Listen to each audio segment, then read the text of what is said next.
and not directly to you.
Welcome to LA Press Box, everybody. We're glad you're with us again as the Dodgers and Pirates wrap up their 3-game weekend series this afternoon at Dodger Stadium. Whether you're blacked out, away from a television, following along on the road, or simply looking for a deeper way to experience Dodgers baseball, LA Press Box is your live game companion. The command center is going to handle the numbers while we focus on recent team performance, today's starting pitchers, and the developments surrounding the Dodgers. And Los Angeles enters this afternoon playing some of its best baseball in weeks. The Dodgers beat Pittsburgh 4-3 yesterday, giving them 5 consecutive victories and securing the series before today's finale. Tarik Skubal recovered after allowing 3 runs in the very first inning, but he struck out 11 Pirates after that, earning his first victory as a Dodger. Well earned.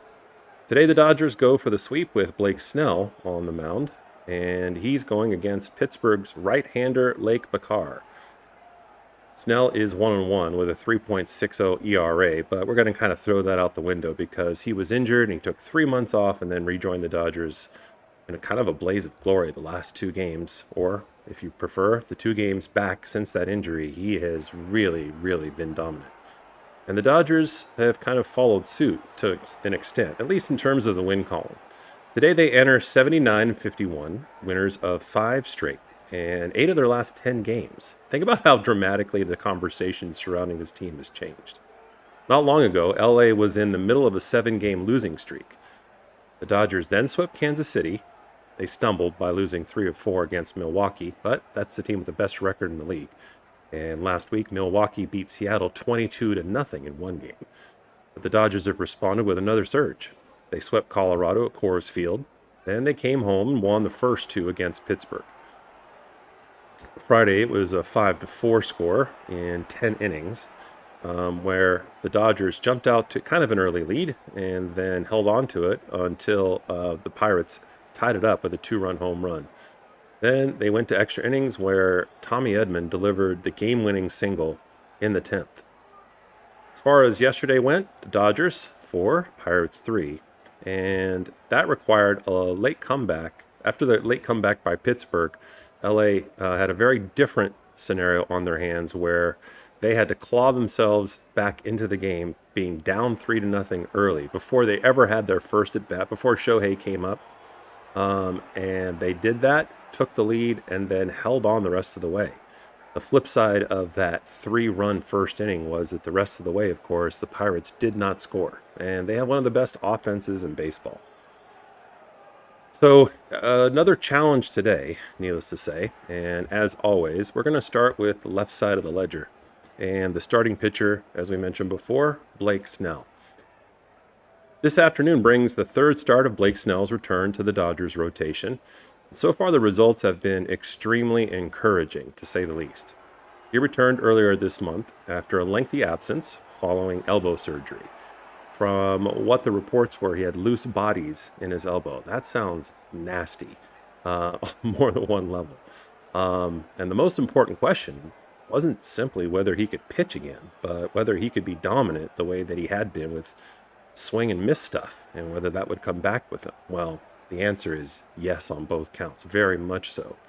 In fact, after his first game back, in his unusual way, in his kind of deadpan way, Blake was interviewed after the game, and he was saying he was absolute trash when he was trying to work his way back, and curves were fastballs and fastballs were curves until he came back to Dodger Stadium. But once he did, he, as they say, locked in. And in fact, he said since his surgery and his rehab, his elbow is the best it's felt in a couple of years. And that's a great sign for the Dodgers because, of course, when he's on top of his game, he can be Cy Young worthy. In fact, he's won the Cy Young Award twice for the best pitcher in the league. And that gives the Dodgers 2 pitchers on their staff that have done that.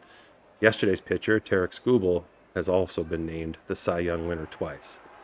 As far as Blake Snell's last 3 outings, 3 games ago, it was his final rehab start. It was in Oklahoma City, where we've been calling up a few players, including our most recent one in center field to replace Andy Pages.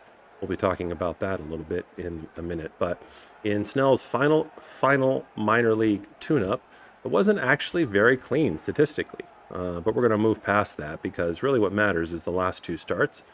First one back, August 11th versus Kansas City. He pitched 6 innings and he had 10 strikeouts.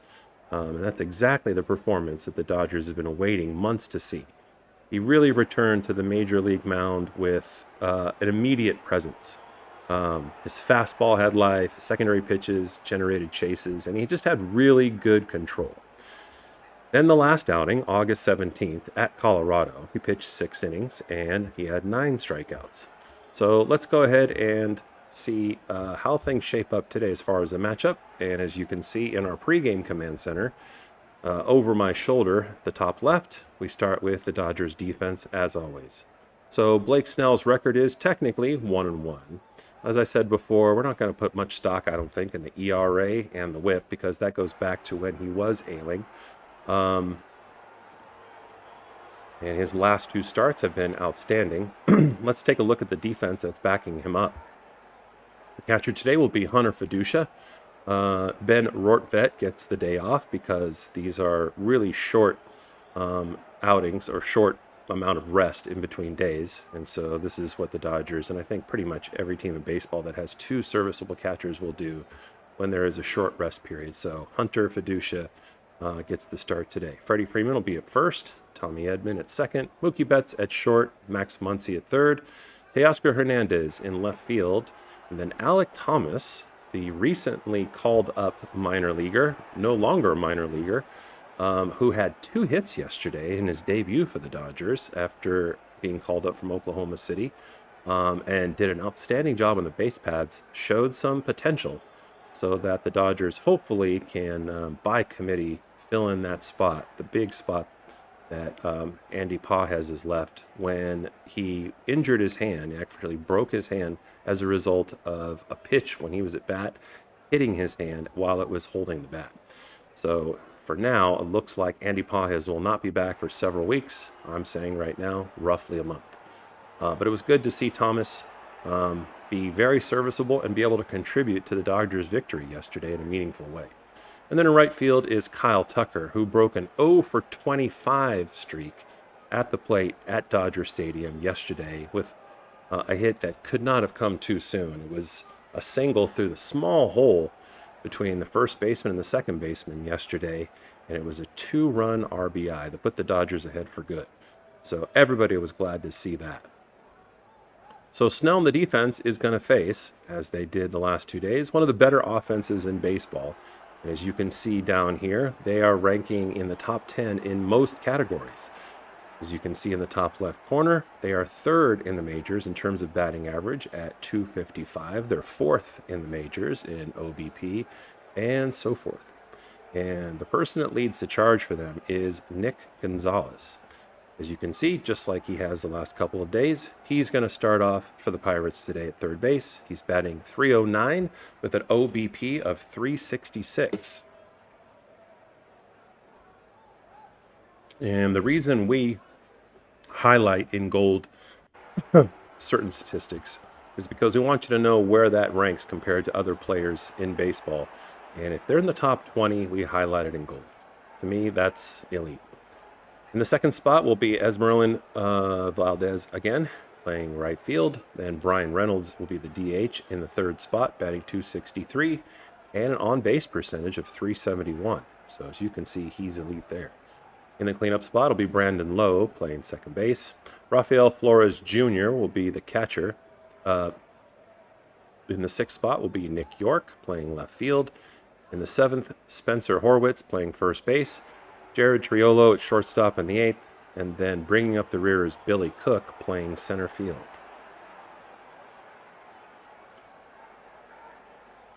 As we mentioned before, the Pirates are countering with Lake Bakar. I'm sorry, I don't know how to pronounce it. I'm going to give it a stab in the dark. And his record is 1-2 with a 3.75 ERA. He's a 31-year-old right-hander who's taken an unusual path to becoming a major league starter. He doesn't carry the same name recognition as some of the younger power arms that Pittsburgh has assembled, but his results do demand respect. He does not have an overwhelming fastball, and that's ironically one of the things that the Dodgers batting order struggles with the most. But he's got really good placement, and he's got good movement on the ball, and that often matters a lot more than what the number is on the gun. We mentioned a minute ago what the defensive positions are going to be to back him up. Let's go ahead and take a look at the Dodgers batting that's going to oppose that defense. And as they've been for much of the season, they are in the top 10, if not the top 5, in every batting category. The Dodgers' batting average is .259, second overall in baseball. On base percentage, .335, third overall in baseball. Slugging percentage really high. OPS number 1, home runs number 7, and so forth. Leading off, as usual, Shohei Ohtani will be in the DH spot, and he's batting .289 with 30 home runs. Freddie Freeman gets the second spot. That's where Andy Pages usually slots, at least either the second or the third. Freddie's right at an even 300. Mookie Betts moves up to the third spot, as he did right after the Andy Pages injury. Max Muncy will be in cleanup, and he's been delivering some really good power there. You can see his slugging percentage is .513, and he's second on the team in home runs at 26 behind Shohei Ohtani. Tommy Edman gets the fifth spot playing second base. Tucker moves up a spot to 6. Teo goes to 7. Alec Thomas is the 8th, and Hunter Fiducia, as usual with the Dodgers catchers, is going to bring up the rear. Although there was some positive news yesterday, we'll see if we get an update today during the broadcast. but it was on two fronts. One, that Shohei Ohtani was able to throw comfortably batting practice to Will Smith, and both of them came out of it feeling good. Shohei Ohtani said if it was up to him, he'd join the starting pitching rotation right now. But of course, the Dodgers, with I think it's 5 weeks until the playoffs, want to keep it very careful with him. And once they activate him and put him on the mound, they want to make sure that he stays there. As far as Will Smith goes, if he returns before the playoffs, I'll be very grateful, because there was a time where I thought he was not going to rejoin the Dodgers, at least this season. And so that's really positive news. And of course, you want all of these positive factors converging right before we get to the playoffs. So that's a brief look at today's game. What we're going to do now is we're going to go ahead and give you a poll question with about 2.5 minutes before the first pitch. And it's going to be a simple one. You can go ahead and reply in the chat. And if it's your first time with LA Press Box, welcome. Join the LA Press Box community by clicking subscribe today. We are just getting underway as a new channel, and in the next couple of weeks, in addition to Dodgers baseball, we will expand and additionally cover LA football, like the Rams, the Chargers, and UCLA football. We're all things LA, but we also are here for opposing teams and those fans who sometimes have trouble with the whack-a-mole that is today's modern age, and finding some way to enjoy their favorite team because they don't know what platform it's on, or sometimes they get blacked out. Maybe you know the story. Today's poll question, though, is how does this game end? And the Dodgers have had all kinds of different endings just in the last week. So any of these, of course, is fair game and possible. Put a 1 in the chat if you think the Dodgers are going to have a comeback victory today. A 2 in the chat if you think the Dodgers are going to hold on after jumping out to a lead. Number 3 if you think the game's going to go to extra innings. And a 4 if you think the opponent's going to win. So a 1 in the chat if you think it's going to be a Dodgers comeback. A 2 if you think the Dodgers are going to hold on for a victory. A 3 in the chat for extra innings. And a 4 in the chat if you think it's going to be a Pirates victory.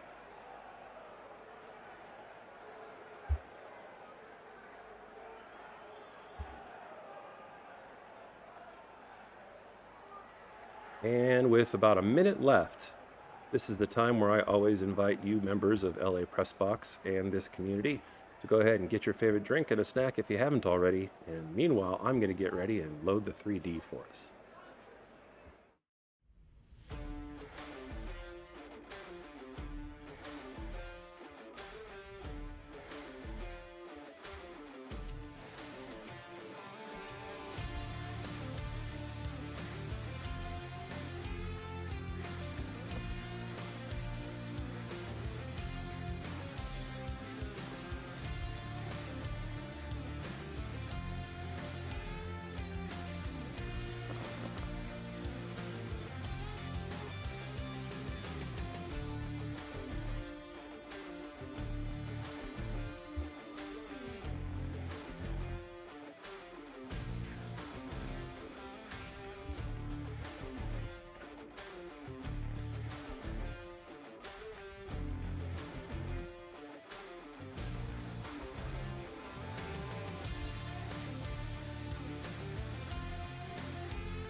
I am so excited to see Blake Snell pitch again.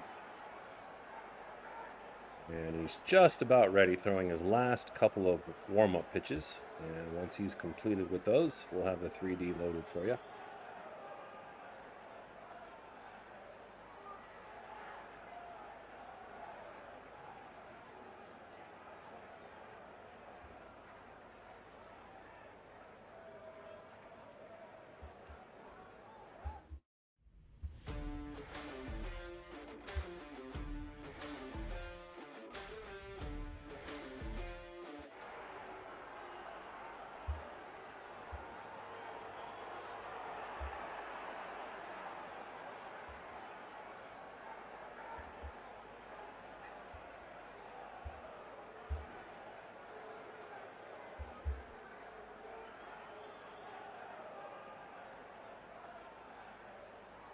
All right. We're just about ready. Blake Snell is ready.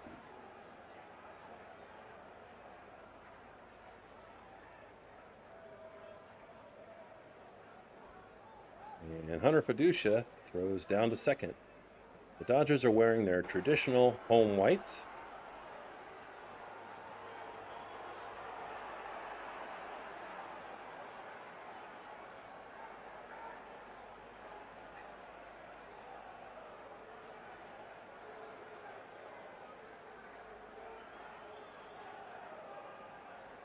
And the temperature at first pitch is 97 in Los Angeles.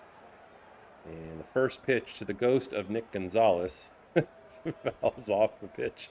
This is what happens when the 3D loads in the very beginning of the game. Sometimes there's some fun transitional glitches. But it's an 0-1 count already for Blake Snell.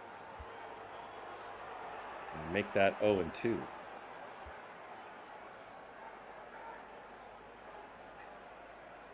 Usually tell, I think, in the first couple of batters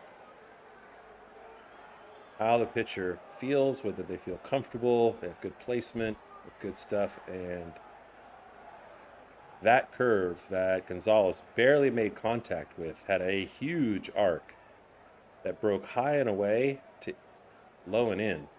Woof.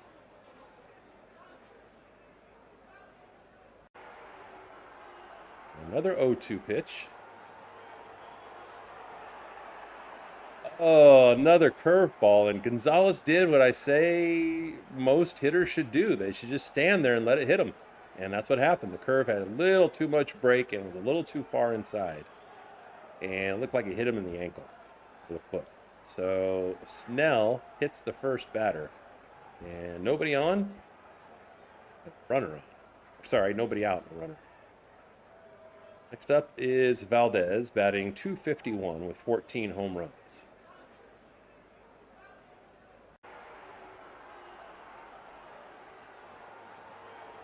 And he fouls that one off. Let's take a look at first and see if there's much of a lead, whether the Pirates are trying to be aggressive today from the start. They were definitely aggressive at the batter's box yesterday against Tarek Skubal. It's a modest lead. And a swing and a miss by Valdez. And another 0-2 count by Snell. I like how his stuff looks so far.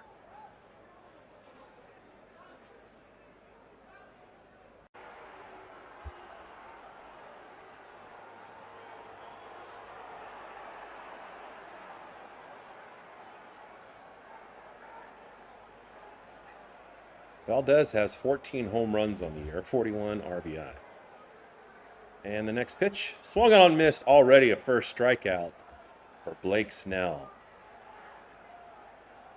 I like the fact, selfishly, that it's 97 degrees in Los Angeles. I would not like to be in that heat. That's why I moved from Los Angeles to San Diego. It's one of the reasons. Now, I still have pride in being from Los Angeles.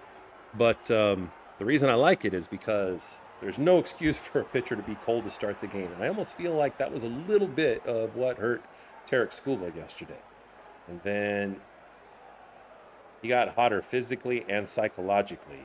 And he was just lights out the rest of the game. 11 strikeouts.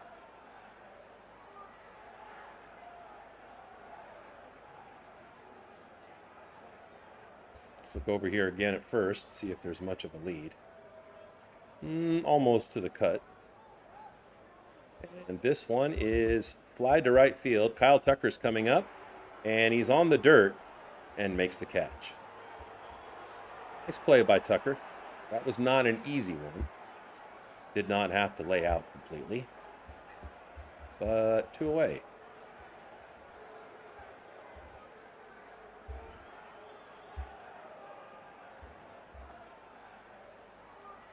So now the 4-hitter Lau comes up, batting .254, 27 home runs, and 80 RBI. That is an outstanding total. That's right about where Andy Pages is. And that's one of the things that the Dodgers are really going to miss until he returns from his injury. First pitch is fouled off. And every one of these batters has started in a hole. Every one of them. And the runner's going to try to steal second. Throw down by Fiducia is not in time. And this is an ironic thing that is part of the scouting report against Blake Snell. As good a pitcher as he is, and the fact that he's a lefty shouldn't happen very often, but people can get the jump on him.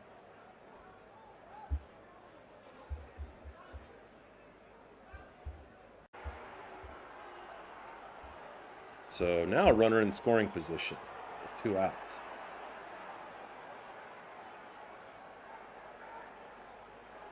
This one is chopped over to first, really high. It's going to Freddie Freeman. Oh, and then it bounces off of his glove. He was almost trying to run before he secured the catch. And you can see with his hands on his hips, he is not thrilled about that. It's like he was looking at where he was going to step on the bag, even though, of course, it's supposed to be predetermined. The first baseman steps on the inside, the runner steps on the outside. But this is one of the things that I've been on a little bit of a soapbox about lately. Just go ahead and go with the softball arrangement. You know what I mean? Have 2 first bases. One that's only for the first baseman to touch, and then the second bag right next to it that's only dedicated to the runner. Then they don't have to worry about collisions. So now Flores Jr. comes up, and there's still 2 outs, but runners at first and third.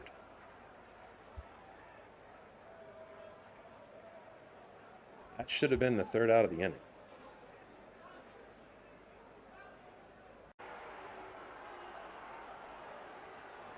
This pitch, in there, right on the corner. And Snell's been awesome so far. Another 0-2 count to start one of these batters.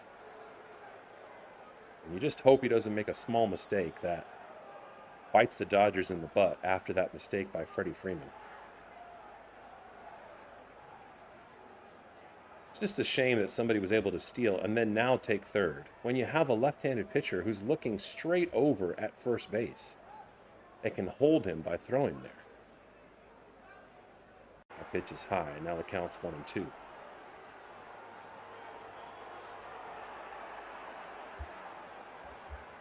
You know, and these are the kinds of mistakes that can come back to bite you when you're playing one of the toughest offenses in baseball, which is the Pirates. And the 1-2 pitch is swung on, strike 3. So Blake Snell gets himself out of a little bit of a bind and already has 2 strikeouts. And really, really looking good. Started every one of those batters in a hole. So we're going to go to the bottom of the first and about to see the Dodgers. Pittsburgh so far is scoreless.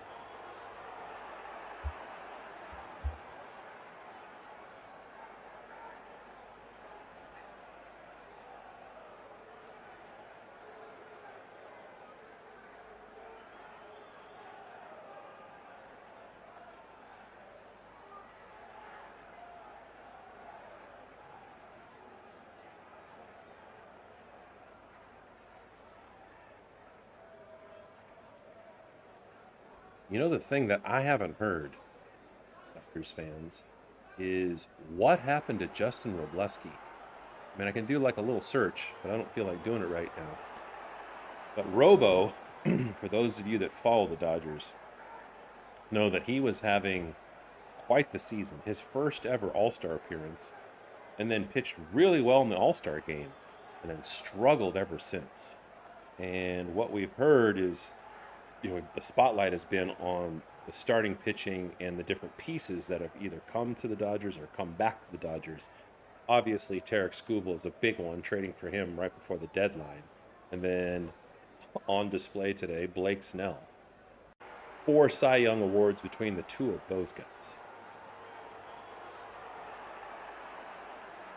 Roki Sasaki has been very solid. He struggled in the second quarter, was on the verge of tears at times, and it just looks really, he looks like he's much more mentally tough when things don't go his way. Yoshinobu Yamamoto, I mean, the dude was the MVP of the World Series last year. He is who he is. And I'm just wondering if if Robo's getting squeezed out. That would be brutal for such a turnaround. And then you have this guy about to come up who's saying he's ready to pitch too. None other than Shohei Ohtani.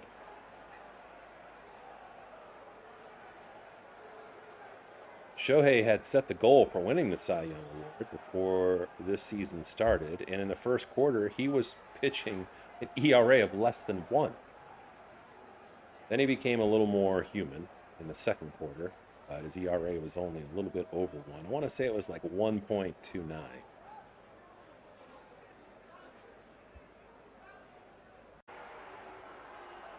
Looks at that first pitch for a strike.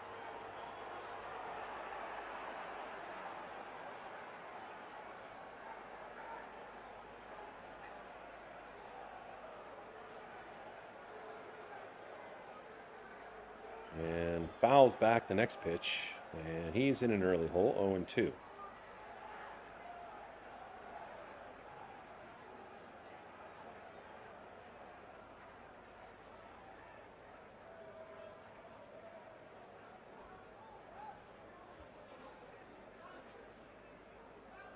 And fouls the next one off.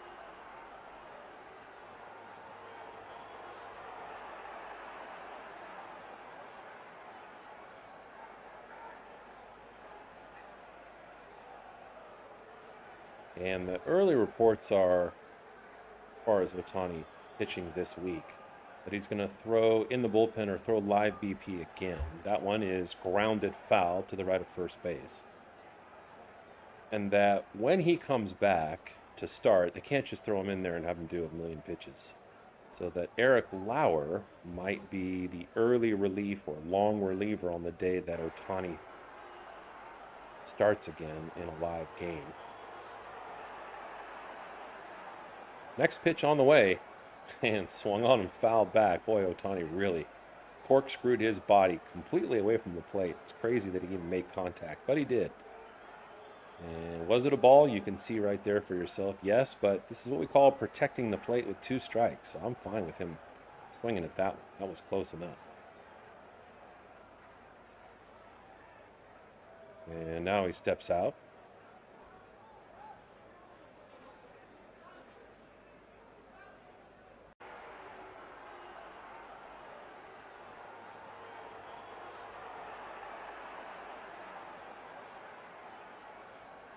And that one is fouled down. All these pitches and none of them a ball. And of course, you know, you're not looking for moral victories with a guy like Ohtani, but if he gets out, at least he's already driving up the pitch count for the starting pitcher. So yet another 0-2 pitch on the way. And that bounces in the dirt. Finally, the first ball of the game.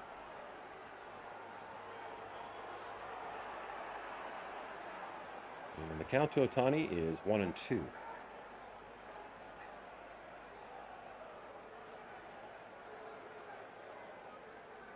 the next pitch misses outside, and now the count's even, 2-2.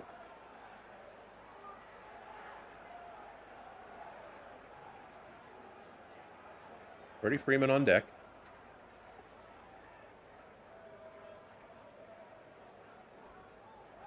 And Bacher misses in the same exact spot. And now all of a sudden, after a bunch of 0-2 counts, with Ohtani fouling balls off left and right, the count's full.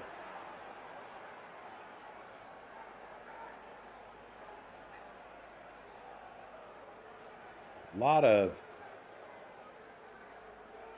alternating pitches. Fastball, curveball, slider, sweeper. And I mean, when you're facing Ohtani, because he's so dangerous, you need to pull out all the stops.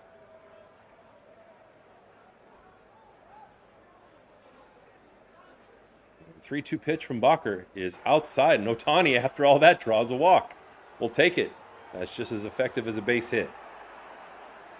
So the Dodgers have their leadoff batter on. Nobody out. And Freddie Freeman coming up. Good for the goose is good for the gander. So let's take a look over here and see if Ohtani gets much of a lead.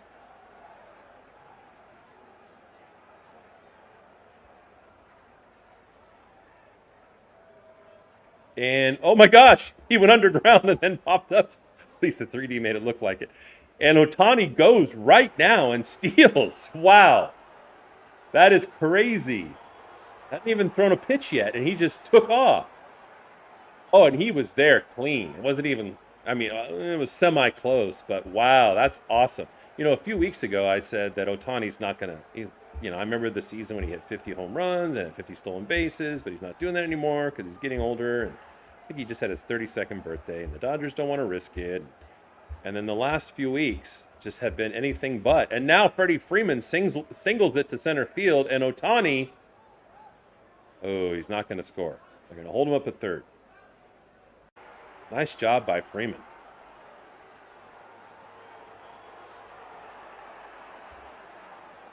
And of course, Freddie's going to do the Freddie when he gets on base. That's some early action right here by the Dodgers. And this is exactly what's been different since that, we'll call it that lull in the middle of the season recently. They've jumped on pitchers early. They've been more aggressive. Amen, Alaska. Amen. So now Betts comes up.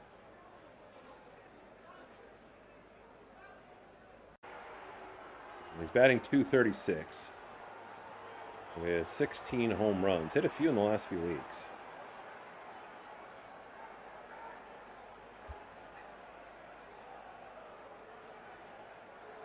And Betts swings at the first pitch. It's going to shortstop. They're going to turn two and suddenly get 2 outs. But Ohtani is able to get home easily, and the Dodgers trade a double play for a run. It's not the ideal situation, especially because the Dodgers would like to change that trend. They have hit into the most double plays of anybody in baseball. But I love the fact that the Dodgers are up early. I'll take it, because it was a very different profile of this team when they were in the middle of a 7-game losing streak. So now nobody on and 2 outs, but thanks in part to the fact that Ohtani just blazed his way to second base and then was able to advance from second base rather than being on second base when Freddie Freeman singled to center. You give Ohtani a lot of credit. And Ohtani, if you think back briefly 5 minutes ago, he had an 0-2 count, and it just stayed 0-2, and he just kept fouling balls off, and then finally drew a walk. So Ohtani gets a ton of the credit for that run. He just did it the hard way rather than stroking one over the fence for a home run. He battles through 11 pitches and draws a walk, then steals a base when the pitcher's not looking before he even pitches to the next guy. Then advances on a single and goes home on a double play. So now the cleanup hitter, Max Muncy, who really has fit the bill as the old school cleanup hitter lately for the Dodgers, comes up, and he's batting .258 with 26 home runs. And he's been abusing the right corner. I mean, if the right corner wall was any closer, I bet you it'd be worn down from all the balls that have bounced off of that stopper by Max Muncy. Counts 3-1 to Muncy early. And the next pitch is high, and Muncy draws a walk. Something else the Dodgers have done better lately, as they are on the verge today, if they win, of sweeping 3 of the last 4 teams. And that is being able to score runs with 2 outs. So we'll see if that happens. Tommy Edman comes up, batting left against the right-hander. And the first pitch is stroked to right, and it's got some decent depth, but nothing that's going to threaten a home run. Valdez makes the grab for the 3rd out. But the Dodgers strike first, largely because of the hard work by Shohei Ohtani. And it's great to see that speed, especially because he hadn't pitched for a while due to swelling in his knee. And if Shohei says, I'm good to pitch, then of course he's good to steal, and he just showed that. So if we go now to the top of the second, it's good to know if you're a Dodgers fan that we have an early lead, 0-1.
All right, Nick York is set to come up to face Blake Snell, and I'm going to give anybody credit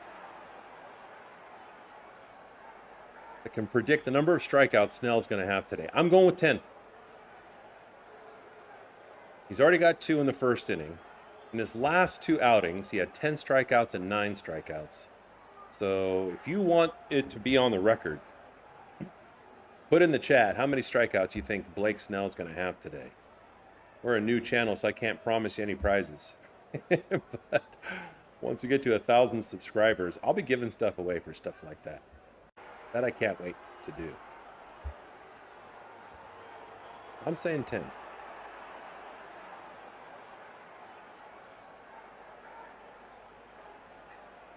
And he's up on York early. Every batter so far, he's been up in the count. Strike first. Okay, all right. Alaska says 11. I'd love 11, needless to say. That's what Scooble had yesterday.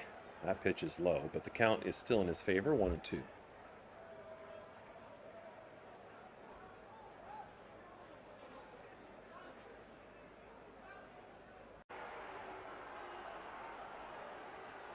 And that one also misses low, and the count's even, 2-2.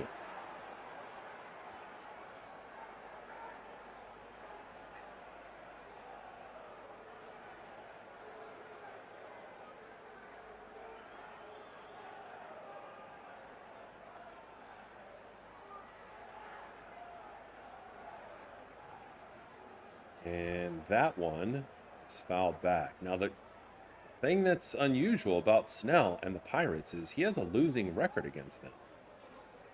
And on average, historically, he's given up 7 runs a game to the Pirates. And sometimes matchups are everything. This is inside. Now it's a full count.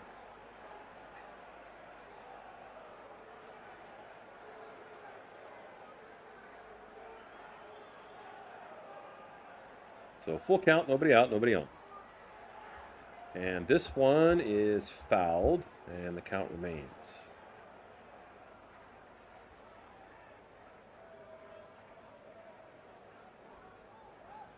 No, you can't change it now. Maybe 9? No, that's weak. You're locked in for 11. Can't be changing your guesses. And this one is grounded to Max Muncy, who picks it up and makes a long throw across the diamond for the out. 1 out.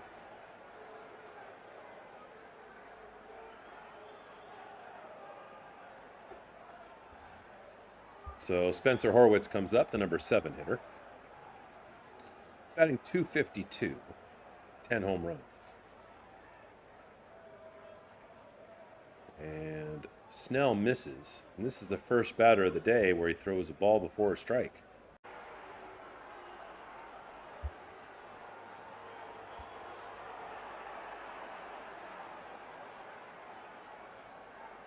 And swings and misses at the second one. Counts 1-1.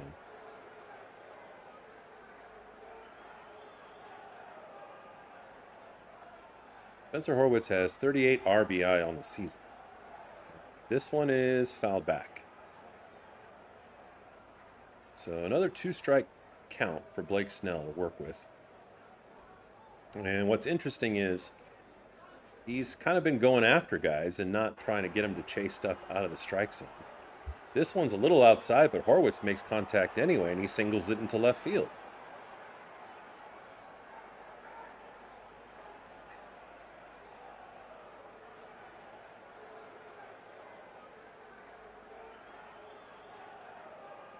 So Blake Snell gives up his first hit of the day. 1 out, runner on. And now the 8-hitter Triolo comes up.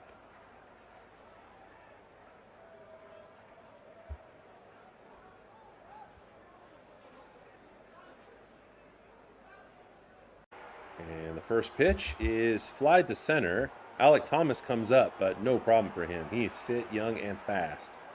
And he's able to make that catch for the second out of the inning, keeping the runner first.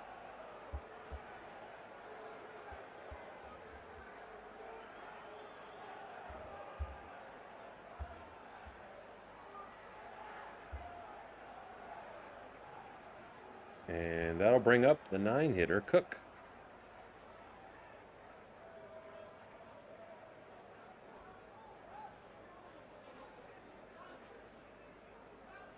And the first pitch to Cook. Cook squares up like he's going to bunt.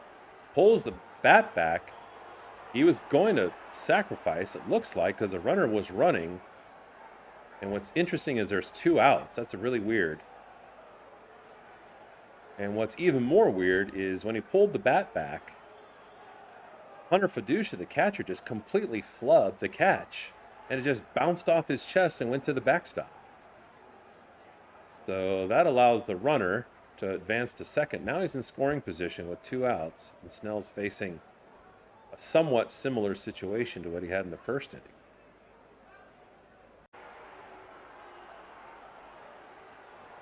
Fortunately, he's got another guy down, 0-2.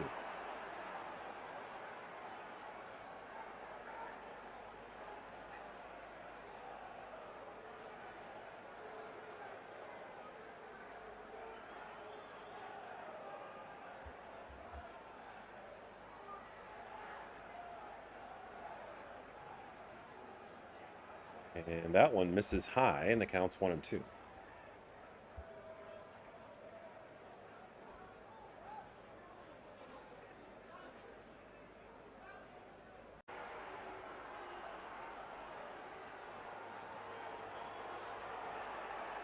Decent lead by the runner at second.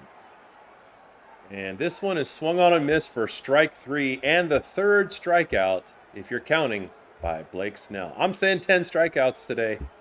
2 in the first inning, 1 in the second.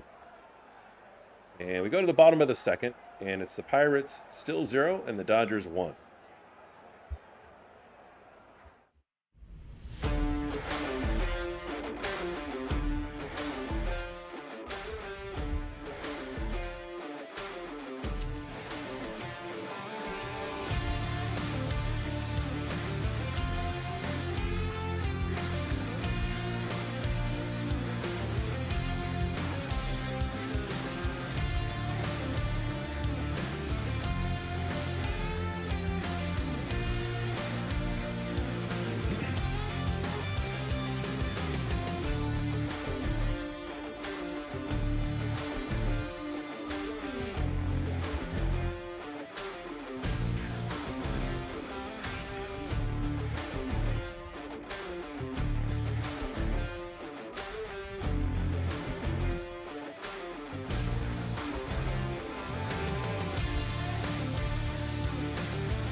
All right, so Lake Bacher getting ready to face Kyle Tucker.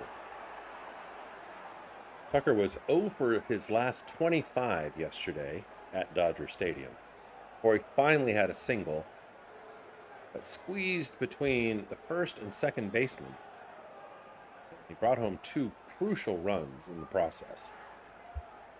He was getting a lot of attention for his struggles, including a few flubs in the outfield recently. So I'm sure that was a bit of a load off of his shoulders.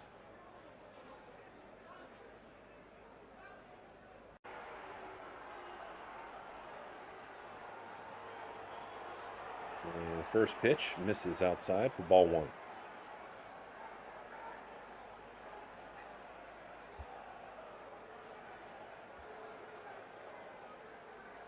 And the next pitch is fouled back and out of play to the left.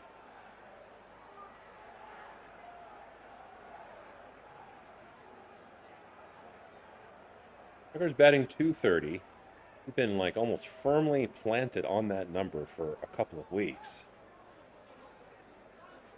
And just a hair above 200 at home, which is, of course, dismal for a guy that they're paying so much money for. Better on the road than he is at home. Looks at the next pitch for ball 2. The count's 2-1.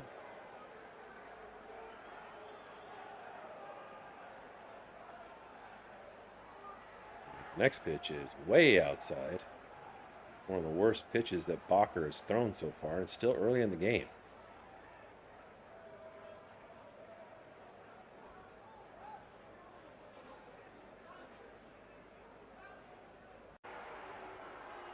And a 3-1 pitch to Tucker just misses high. No challenge by the catcher. Catcher tries to frame it by moving his glove down into the strike zone after he catches it, but to no avail. And the Dodgers have the leadoff man on base again. That'll bring up Teoscar Hernandez, who's batting .247 on the season.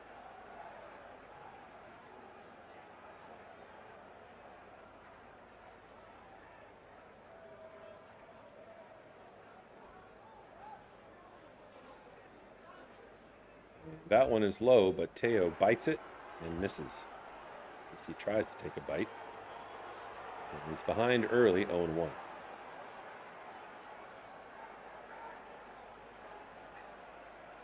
Next one swung on and fouled back and out of play.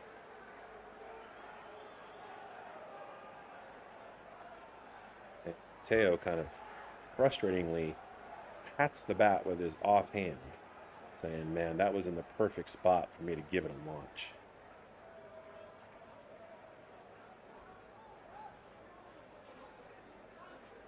Next pitch from Bacher to Hernandez. And a check swing. I don't know what that was, but he definitely went around for strike 3.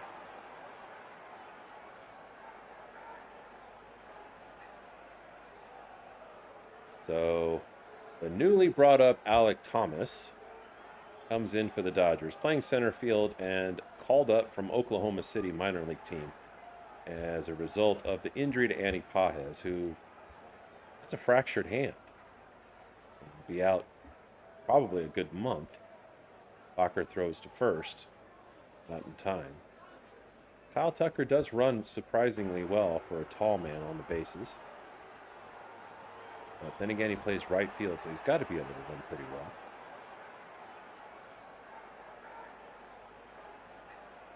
And Thomas swings and fouls that one back. Thomas had a good start for the Dodgers yesterday. 2 hits. And made solid plays in center field. Nothing where he had to completely sprint and lay out. We don't know what the extent of his skill set is defensively quite yet. That one misses, and the count's 1-1.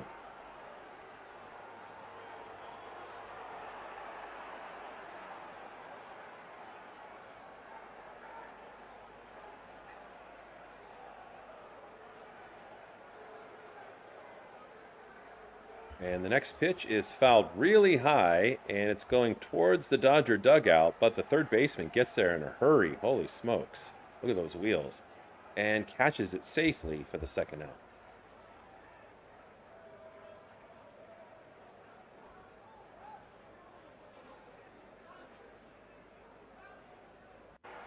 So now batting in the 9th spot, Hunter Fiducia, playing catcher, comes in. Dusha's batting 233 on the season. Definitely a higher average than his counterpart, Ben Rortvedt.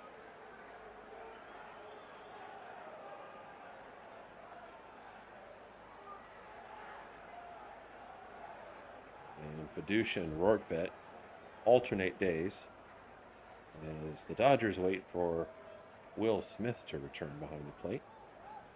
We have a quick delay here as the catcher for the Pirates challenges the last pitch, but it was 100% in the strike zone. So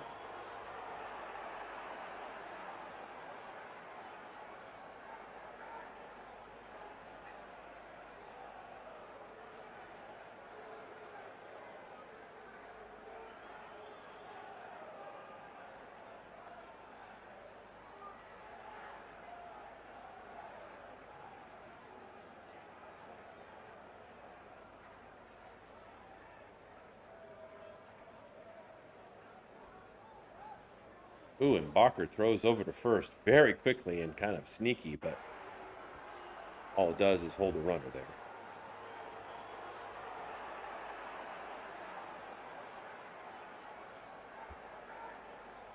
Fiducia facing an 0-2 count. And this one is grounded to second, picked up by Lowe pretty easily, and makes the third out of the inning. So Dodgers don't score, leave one on. And at the end of two, it's Pittsburgh 0 and Los Angeles 1.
All right, so Blake Snell goes back out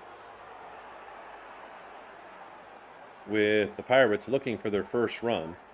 They're going to throw out Nick Gonzalez, who's one of the best batters in the game, and he's their leadoff hitter.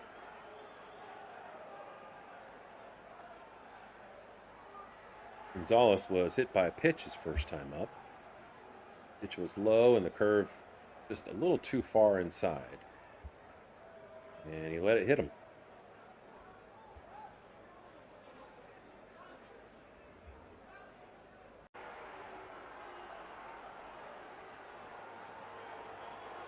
And the first pitch from Snell swung on and grounded right to Tommy Edman, who throws to Freddie Freeman for the first out of the inning.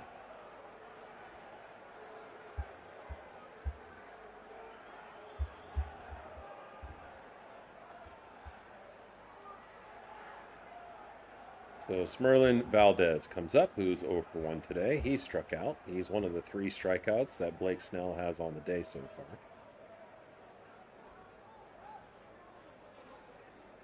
And the first pitch just outside for ball 1.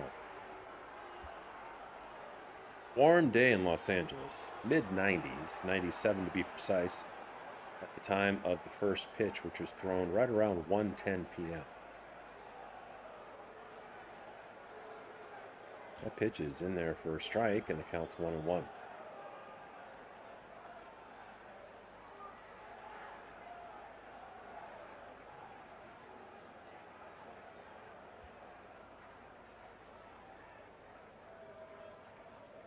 Next pitch on the way from Snell, swung on and missed.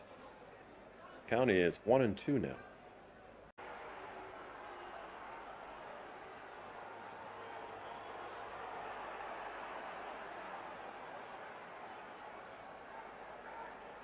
That one misses outside and it evens the count.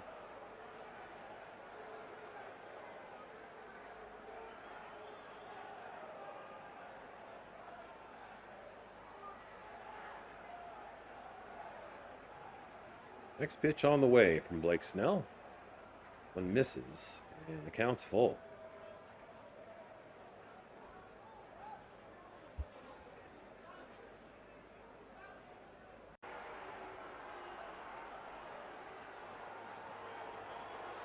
And a full count pitch, swung on a miss for strikeout number 4.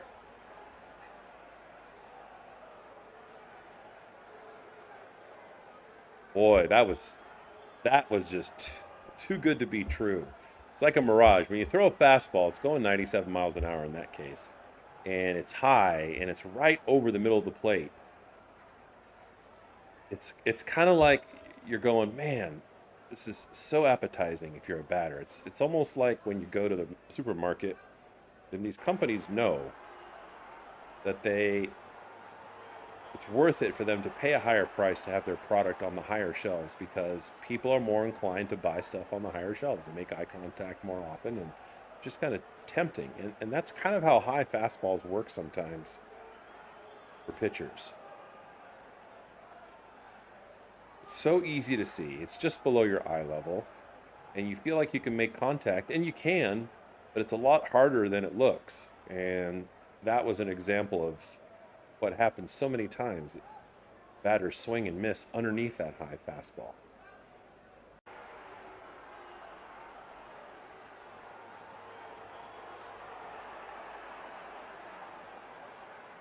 And that one is fouled to the left of third by Reynolds.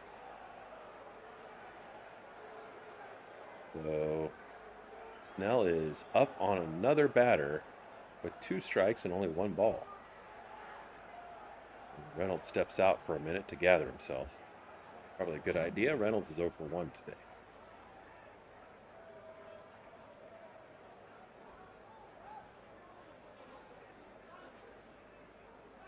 So far, the Pirates are 0 for 7 with 4 strikeouts on Blake Snell's fastball. That one misses way inside.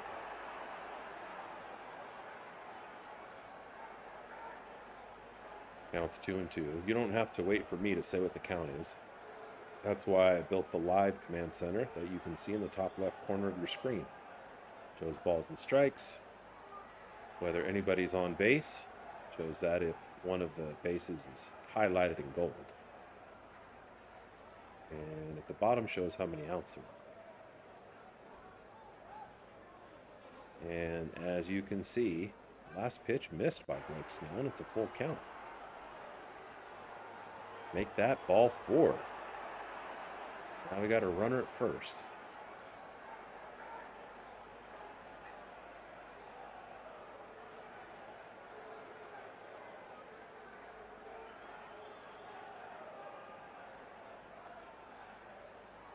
So now, Brandon Lau comes up, 4 spot. He's 1 for 1, one of the few Pirates that has a hit on Snell today. And he's batting .256 on the season.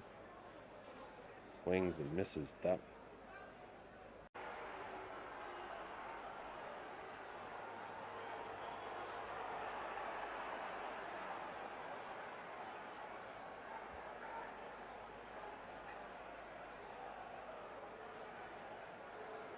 Wow. Blake had a great pitch to him that trailed out of the strike zone. Very tempting, very different kind of temptation than that high fastball that we were talking about. Swings and misses. Count is 0-2.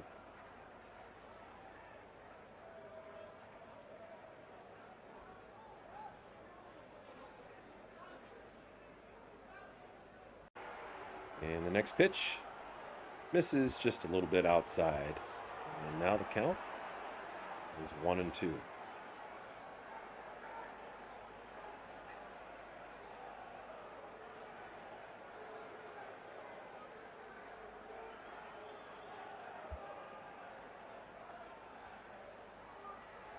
And the pitch from Snell is flied high and shallow to left field. Teoscar Hernandez is running up and looking into a really bright, blazing sun, but does a nice job catching the ball for the third out of the inning. And the side is retired by Blake Snell. And the Pirates are still scoreless. But that won't stay the way that it is because the Dodgers are facing one of the best offenses in baseball.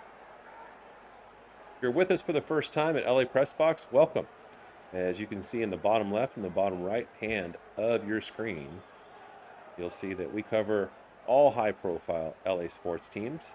So in the next couple of weeks, we'll expand beyond the Dodgers to LA football, the Rams, the Chargers, and UCLA. Then later on in the year, of course, we'll take a look at the Lakers. But as a new channel, it'd be great if you joined our team by subscribing. Hit that subscribe button when you have a chance, and you'll know exactly when our next broadcast is going to be.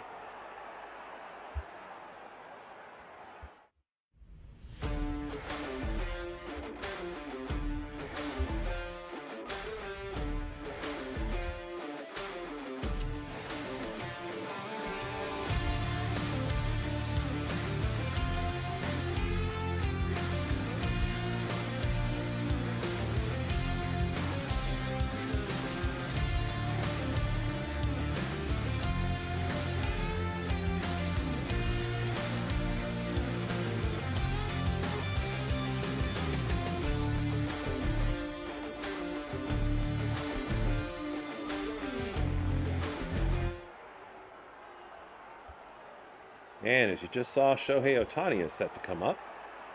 Shohei is responsible for this first run, although not in a way you might have expected. He didn't just hit a home run. What he did was battle his way through a long at bat where most of it he was down 0-2. But after a lot of foul balls and good discipline, he drew a walk. Then after that walk, before the next pitch to the next batter, Freddie Freeman, he saw the pitcher not paying attention and just took off and stole second base. So then from there, he was in position to score and didn't do it right away, but did advance to third base when Freddie Freeman singled him that way. And then he scored on the double play ball that Mookie Betts grounded to shortstop. So did it the hard way, and really an impressive show of skill all around by Shohei Ohtani.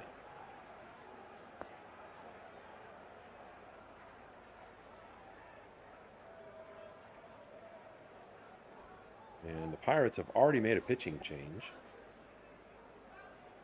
I believe you pronounce this guy's name, hold on, Ladzinski. That actually was not terrible, I don't think. But if you're a Pirates fan, welcome, and you can correct me in the chat. Shohei swings at that one, well placed in the bottom left corner. Fouls it off.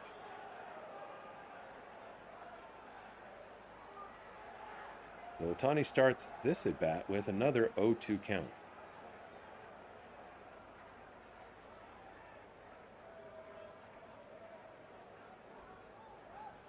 And the next pitch is fouled off. Didn't swing all the way on that.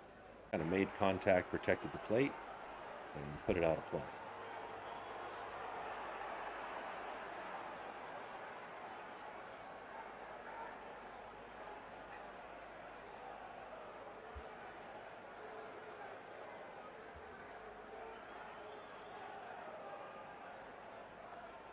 And Shohei chases that one low for strike three.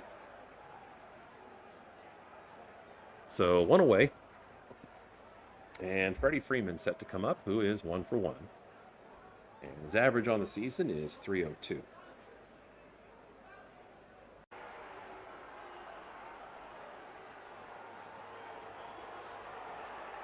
It's 15 home runs this year, but I can't remember the last time he hit one. It's been several weeks.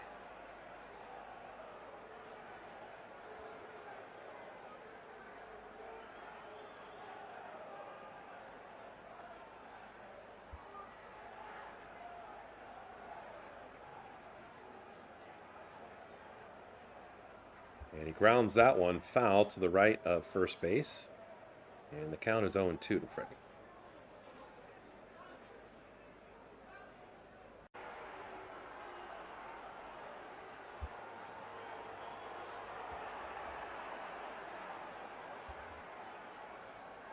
Next pitch to Freeman, and he grounds it to short.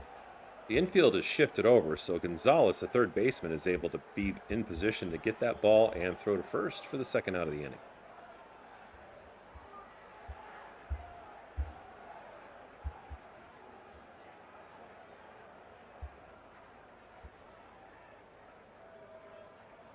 So Mookie Betts comes up, who's 0 for 1. He hit into a double play the last time.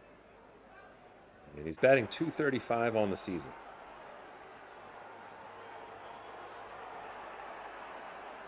Fouls the first pitch back and out of play.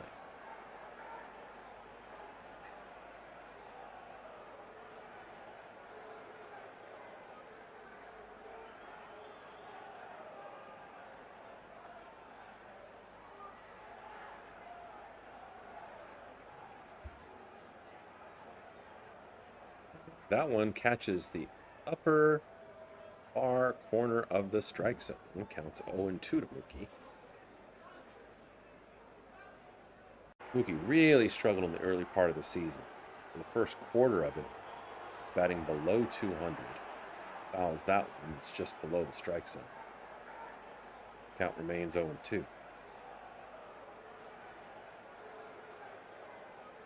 But really worked his way through it. Not that he's setting the world on fire with a .235 average, but he's definitely had some stretches and some games where he's been super productive.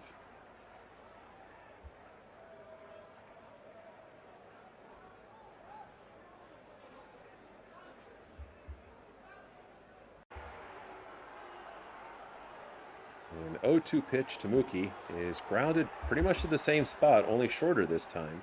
And Triolo runs up to it, gathers it, and throws to first for the third out. At the end of the 3 innings, the score stays 0-1 Dodgers.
All right, Blake Snell going back to work. And he's going to face Flores Jr., man who tied the game up 2 games ago against the Dodgers with a home run. 2-run home run, for a matter of fact.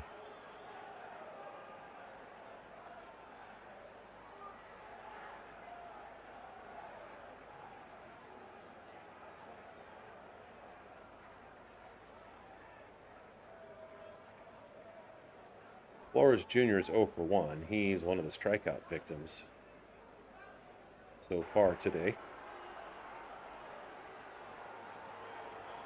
And that pitch misses outside for a ball.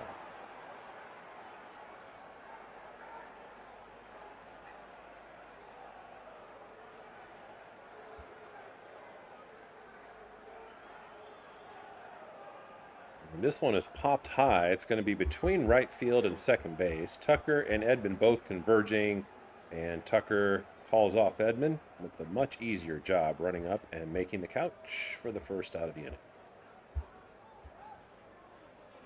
I'm going to try something just a little bit different and see if we can see, yeah, we can kind of see a little bit from the pitcher's point of view, this is how you'd normally see it on TV, how Blake Snell touches his side. Watch his left hand. So his left hand looks like it touches his belt every single time before the pitch. Not here. When he gets the ball back. So watch this. Catches the ball. He'll think. And then right now, he touches his belt. And he has his glove, his right-handed glove, over his left hand. And that's because there's a communication system, unlike the old days, where the catcher would just flash fingers in his crotch to suggest, using a code like 1 for fastball, 2 for curve, 3 for changeup, what the pitcher should pitch, and then the pitcher would just shake his head no or yes based on those suggestions. Well, in the last couple of years, one of the updates to baseball is this communication system, as this one is grounded to second and thrown to first, no problem, by Edman. Well, this communication system has a couple of parts. And so, from what I understand, there's somebody who's kind of in charge of suggesting or calling the pitches, which can be the catcher. But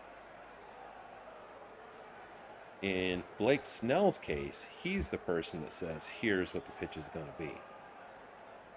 And I believe, I don't know what it sounds like. I should probably look this up. But I believe they have an earpiece, right? So the catcher has an earpiece. It's just like you would expect, like Secret Service to have. It goes over his ear and it's under his helmet. And then the pitcher has an earpiece that's like in the brim, not the brim, sorry, the side of his cap, over his ear, but it's under the cap.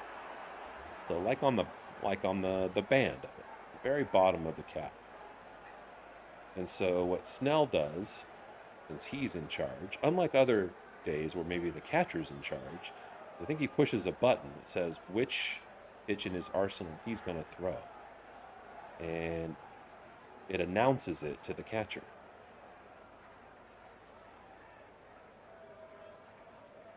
But usually that's not the case for pitchers. So you don't see them going to their belt because they don't have the command communicator, if you will, even though they still have the power to say, no, I'm not going to pitch what you suggest if the catcher is the person with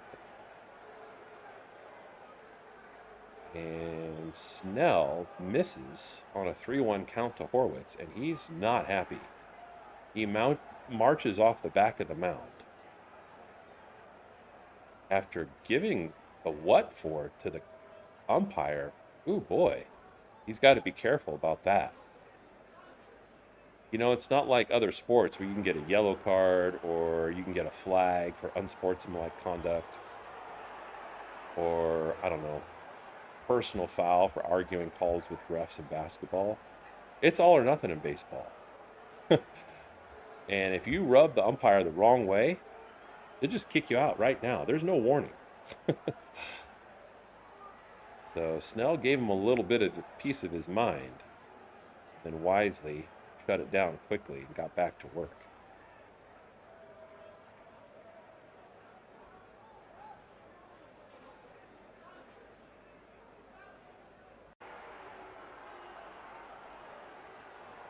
And he gets this one to be a ground ball to short, which is then flipped to second for the third out. Now Snell's coming up to the umpire to talk more.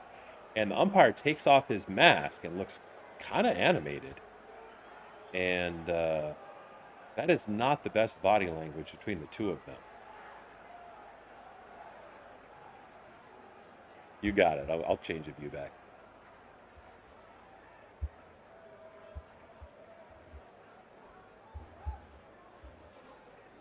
Appreciate the feedback in the chat. As a new channel, that's exactly what I want. Want to hear what kind of angles you guys prefer, you don't prefer. As we're here for the long term.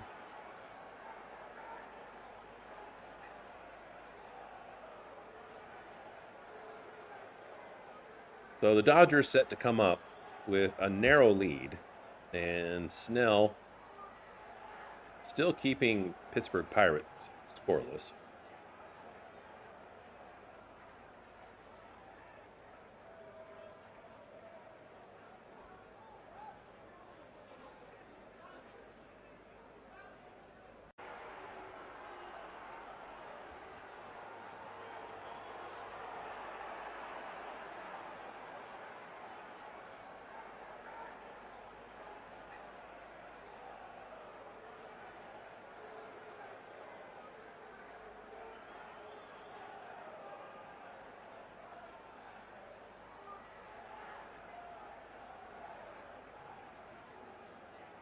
No problem. Hey, Charlie. You up from your nap? Come on up. Charlie, Charlie, Charlie. Sleepy mascot. All right, Max Muncy set to come up, then Tommy Edman. Muncy in the 4 spot. He walked his first time up, and his average is 258 with 26 home runs, second on the Dodgers staff, behind Shohei Ohtani, who's got 30. Looks the first pitch outside for ball 1.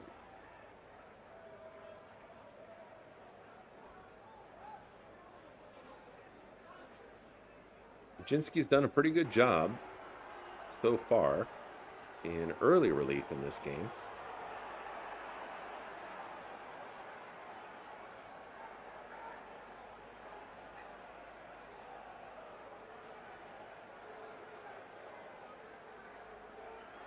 Yeah, Charlie says hi. I knew he'd jump up here eventually. Even though it's not as hot, as Los Angeles. It's warm in San Diego today. He was taking his warm nap. And Muncy swings and misses at that one. As you can tell, he is not happy with himself. He's fiery. And he's, when he strikes out, he is pissed. That fire is, what keeps him going and performing at a high level. And speaking of which, he chases a pitch low and out of the strike zone.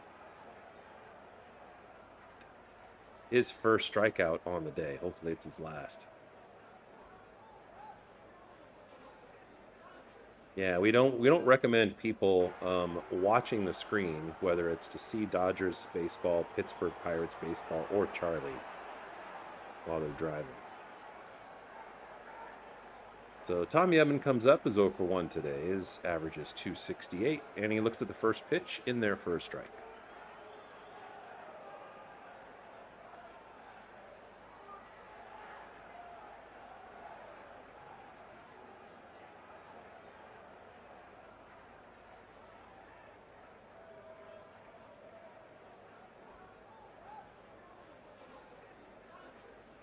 Edman now down 0-2. And steps out of the batter's box, asks for a brief timeout, try to collect himself, and get locked in. Come on, Tommy. Come on, Tommy. Very different batter now than the first month he rejoined the Dodgers from his injury. Looks at that one. It's well low and inside for ball 1.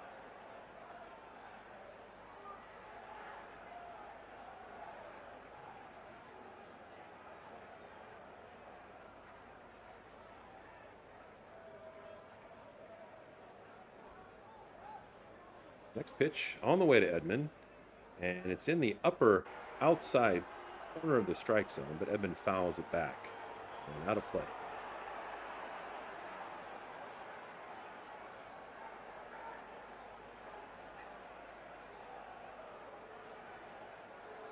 And the 1-2 pitch on the way to Edman, batting left, so you can see the ball come out of that right-handed. Oh, and that one hits him. The lower leg or the foot almost looks like the carbon copy of what happened with Pittsburgh when they were up to bat earlier with Gonzalez. And he had a minimal hop where he tried to avoid it, but that would count up clean. He's okay. He's going to go to first base. And with 1 out, the Dodgers have a very speedy man on first. See if he's getting a decent lead here. Just about to the cut of the grass. And Kyle Tucker, who's batting 6th, comes up. And he looks at the first pitch for a ball.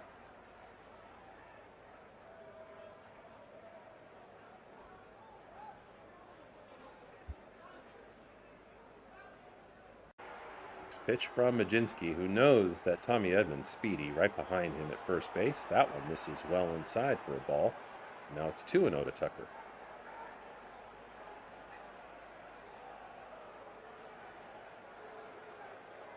And the catcher walks out to try to give him a bit of a mental break and help him refocus.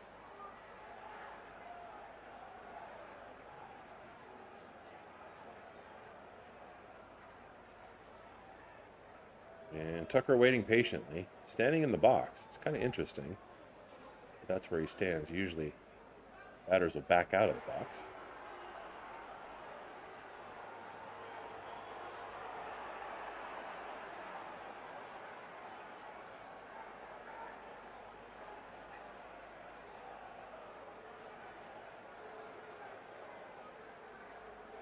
And now the catcher comes back, and we're about to get back to business.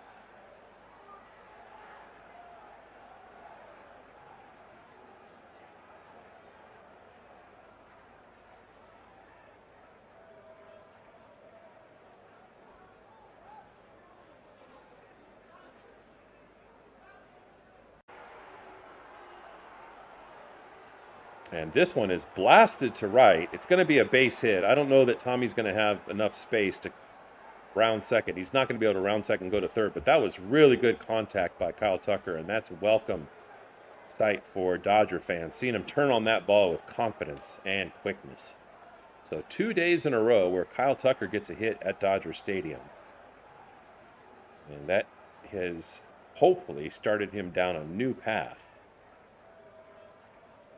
Because as of yesterday, he was 0 for 25 until that 2-run RBI.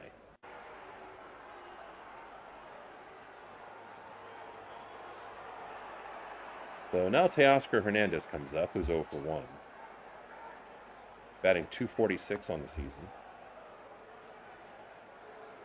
And looks at the first pitch, low for ball 1. Teoscar's got an opportunity here with a runner in scoring position. Speedy one at that. Tommy Edman had ankle surgery after the World Series. And definitely looks as good as new after the long, careful rehab assignment. Base hit would definitely score.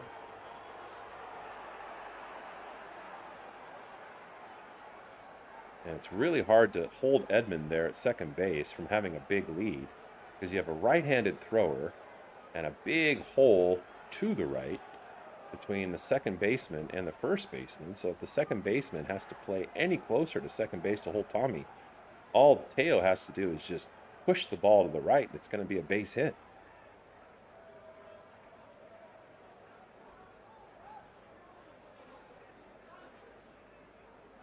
Counts 2-1 to Teo.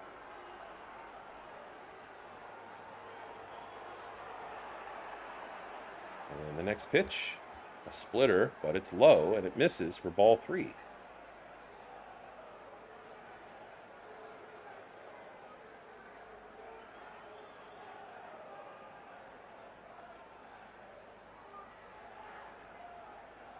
Tommy Edman with a decent lead at second, but he'll probably hop twice when the ball's on its way home. There he goes.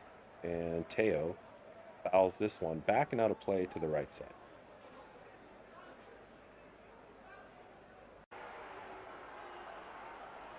So after that foul, the count's full 3-2.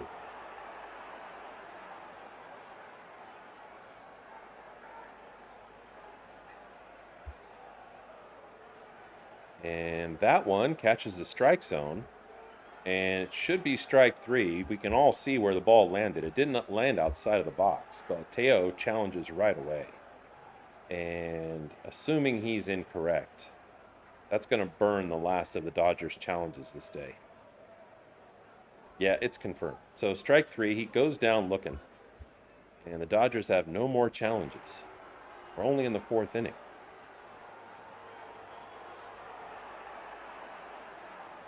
So that brings up the brand new center fielder, Alek Thomas, who was called up from the minors, Oklahoma City, yesterday to take over center field duties for Andy Pages, who suffered a broken hand 2 weeks ago. Andy was at bat, and a pitch hit his hand while it was holding the bat. And Andy looks like he's going to be out for at least a month. And that's definitely a blow to the Dodgers. with Andy performing so well. In fact, so clean in the outfield and really clutch, especially with people on base, to the tune of 80 RBI at the plate, that he made his first All-Star game this year for the Dodgers.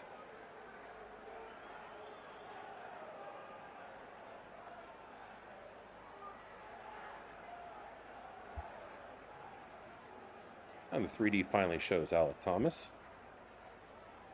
Got to get this noob some love. And he swings right on cue, and he hits it into right field for a base hit. Oh, and then the ball's dropped. It's flubbed in right field, and at least one run's going to score. Is a second going to come home? Not quite, but the Dodgers now make it 2-0.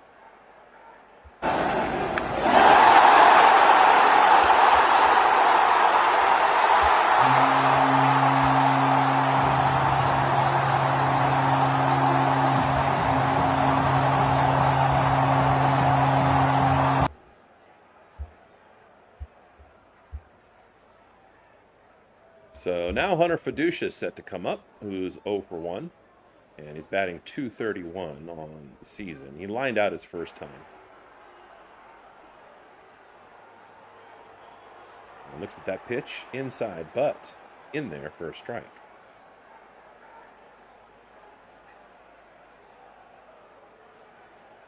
Two outs, runners at the corners.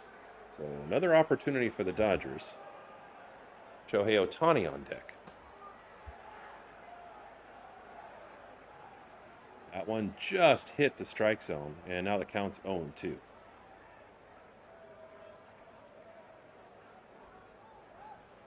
Wish the Dodgers would have tighter reins on who and when challenges be exercised with. Dave Roberts dropping his head because he didn't like that previous pitch. And he just doesn't like the fact that now they don't have any challenges left for this game, and they're not even halfway through it. That one misses inside for a ball.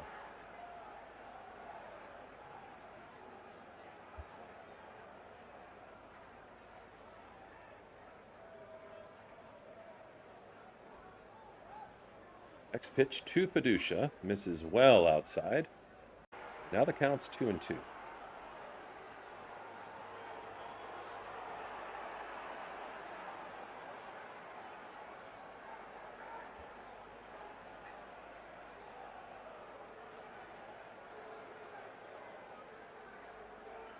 And this one is swung on, and it's going to drop into right field for another base hit and another Dodger run.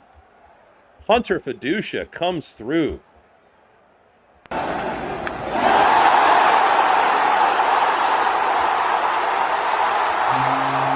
now Shohei Ohtani gets his crack at this inning to drive up the total runs the Dodgers have scored on this day.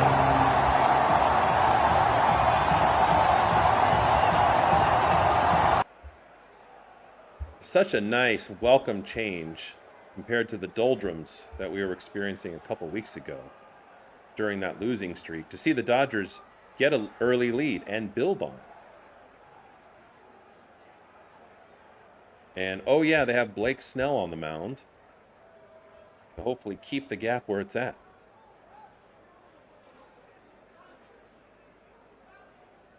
Shohei looks at the first pitch, outside for ball one. Batting .289 on the season, with 30 home runs. His sixth straight season where he's hit 30 home runs or more.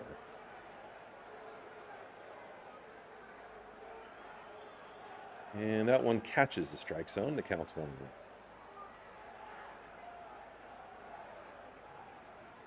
Two outs, runners at first and third.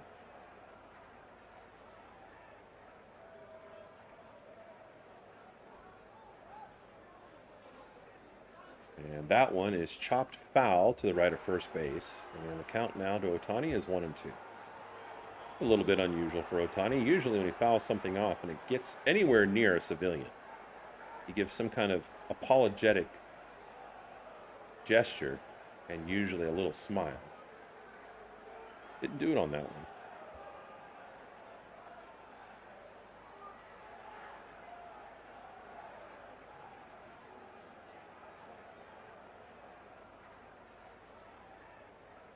that one misses, and now the count's going to be full to Ohtani.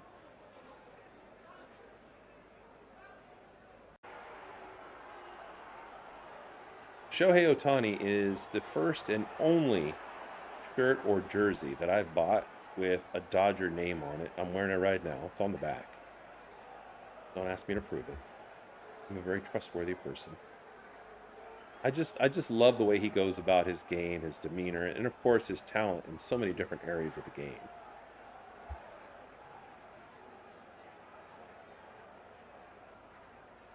And this one is bounced right over second base, picked up, and then Triolo steps on second for the force for the third out of the inning.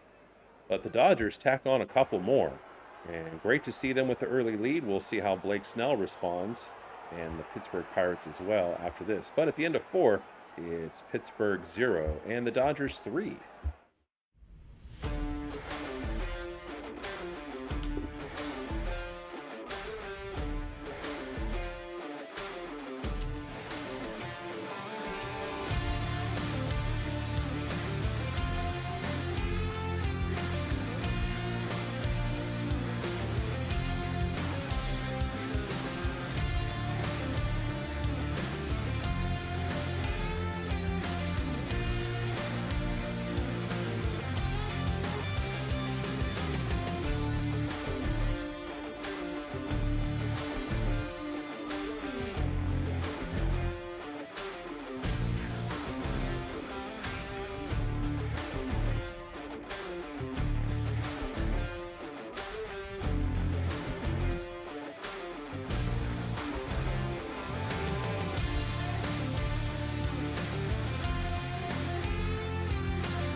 All right, the Dodgers with a 3-0 lead and Blake Snell on the mound. Honestly, there is nobody right now that I would want more on the mound with a 3-0 lead than Blake Snell. He's been as good as anybody recently since returning from his injury that the Dodgers have in the starting rotation. A little bit of a I don't know what's happening with the 3D to start this inning. It won't last, but I haven't seen this before. That's pretty interesting. First pitch misses for ball 1. I'll refresh if I don't even know that that's going to happen. It's going to help at all in a second, but we have meanwhile we have a ghost pitching on the mound while Snell's I gotta refresh this. Snell's apparition stands over the plate at home, try to be a distraction. Okay, there we go. So Snell facing Cook.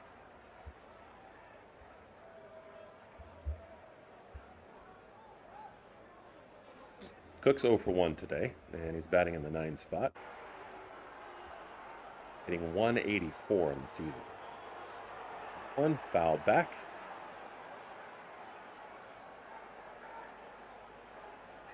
And the early count to Cook is 1-2. This has been a big key to Snell's success today, and it's pretty much the case for any starting pitcher, any pitcher for that matter. You want to throw strikes early and get up on the batter in the count by, at the very least, throwing the first pitch a strike rather than a ball. And it sounds basic and it sounds somewhat easy, but it's not. That's been the trend throughout the day for Snell. Getting up 0-2 or 1-2 on batters. That one is fouled back. Counts 2-2.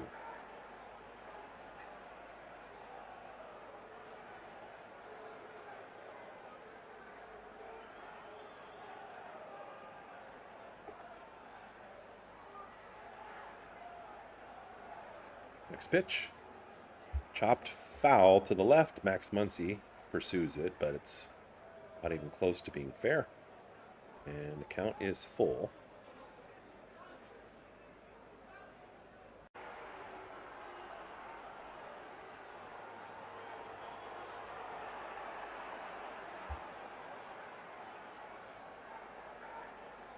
Snell's had a couple of full counts today where he's responded well.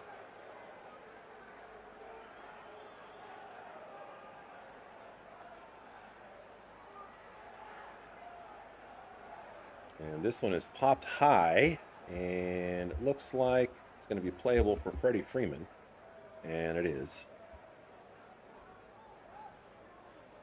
One away. He did not drop that. He kind of dropped it after he caught it when he was transferring it to his hand to throw in.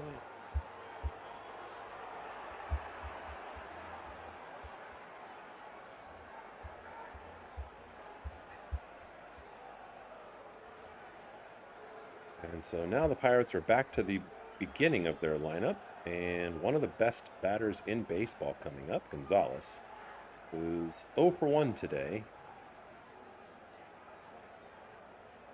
In his first at bat, he was hit by Snell. Able to take first on that. This one is, just fluttered weakly towards Freddie Freeman, who makes another catch and another out. So 2 away. Wow, he really jammed up Gonzalez on that.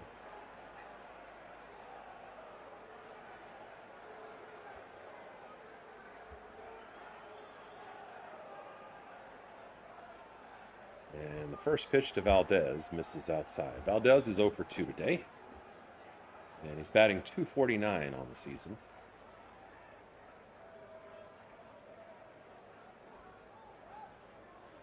That one misses in a similar spot outside and a little bit high. And the count's 2-0.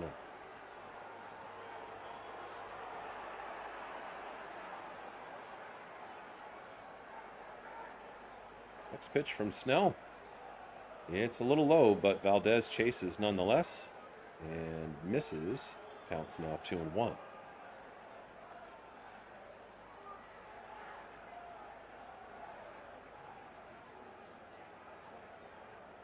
That one misses in the same spot. Valdez does not take the cheese.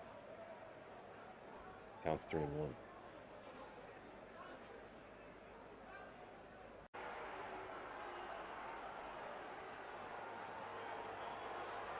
Next pitch on the way from Blake Snell. In there for a strike. Well placed in the lower inside corner. So now a full count to Valdez. Nobody on, 2 outs. And that one misses well high, and Snell wishes he had that one back. And he walks Valdez with 2 outs.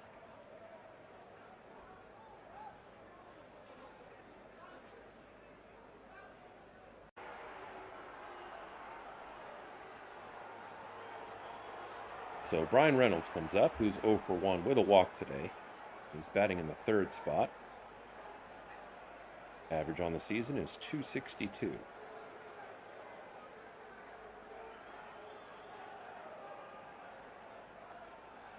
First pitch is in there for a strike.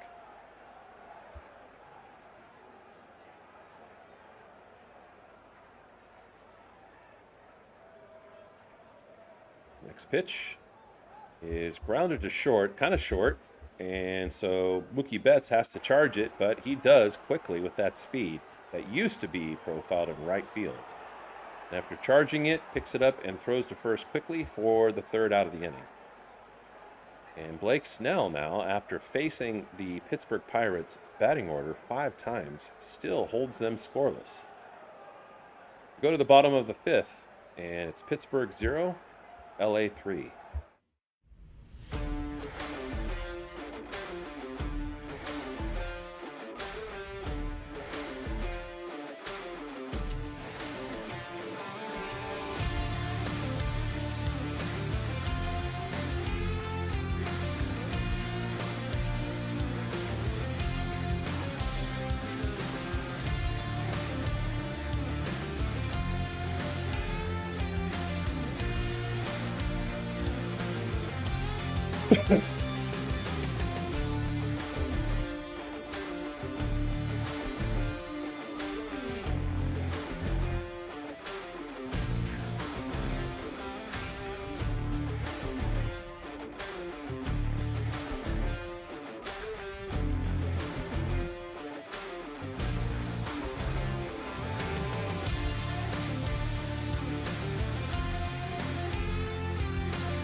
So Freddie Freeman set to come up, and right away strokes the first pitch into right field for a base hit. Wow. Wasting no time. I don't know where the power went, but I'm okay with all of these hits he's been churning out. It's kind of become very old school in that way, with an average over 300, lifetime career average at 300, and marching towards 3,000 hits. I don't know, maybe he's saving the home run strokes for the playoffs. And I used to say Freddie Freeman does not steal and he's not very fast, and I'm not saying that anymore. Because the last couple of weeks he's proven me wrong. And actually, it's been so shocking to see him steal that I kind of like take a glance now over at how big a lead he's got. He's right at the cut, so. Mookie Betts comes up with Freddie at first.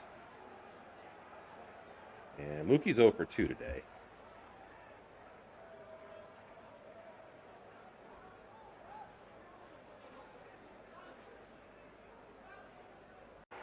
No outs.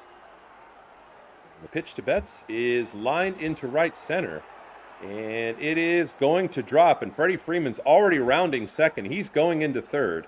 And Mookie Betts has his first hit of the day.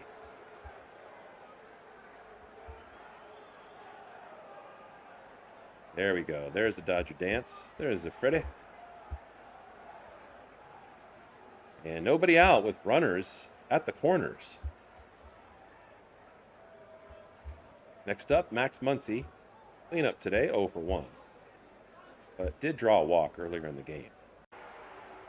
And this is prime time for Max Muncy, though. I don't know exactly why, but second half of the game is when he is most productive. And he loves to turn on balls and drive them to the right corner, if not over the fence for a home run. Now he turns on just a little bit too soon. Looks to the sky in a little bit of exasperation, especially because the last time he was up, he struck out. So that sticks with him.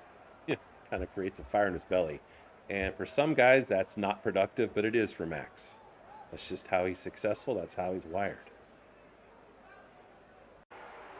That one misses outside.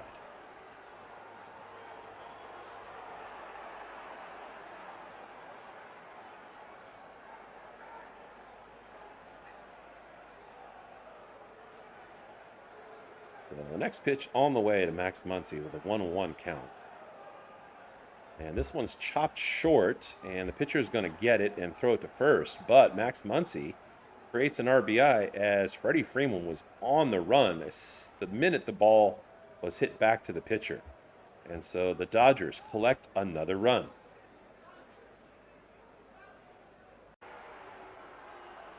So 1 away. Mookie Betts now advances to second. He's in scoring position with Tommy Edman up, who continues to bat from the left side of the plate today. He's faced right-handed pitchers all day, and so that's just what he does as a switch hitter. And this one he squares around to bunt. He was trying to bunt for a base hit and does not get it down, fouls it back instead for strike 1.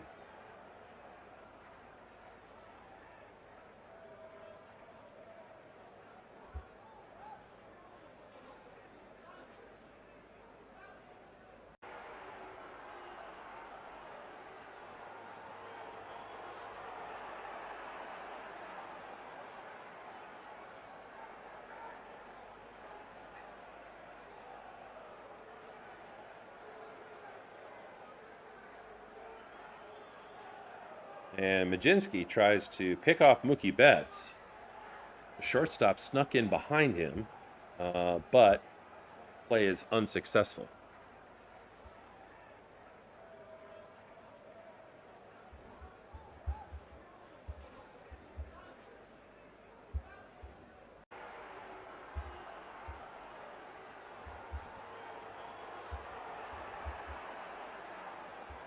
May have been looking for his first hit on the day, but he was hit by a pitch the last time he was up. Technically, he's 0 for 1.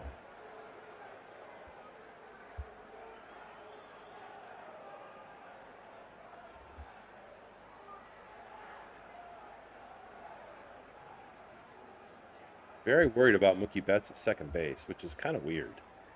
I mean, yes, he's quick, but you got bigger fish to fry. Don't split your brain's attention between Mookie Betts and the guy at the plate. That's my amateur advice.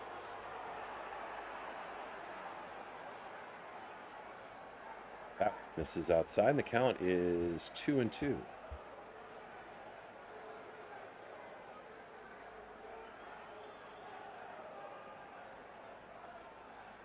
You can see Edmonds almost out of the batter's box, standing way far back so he has more time to see the ball.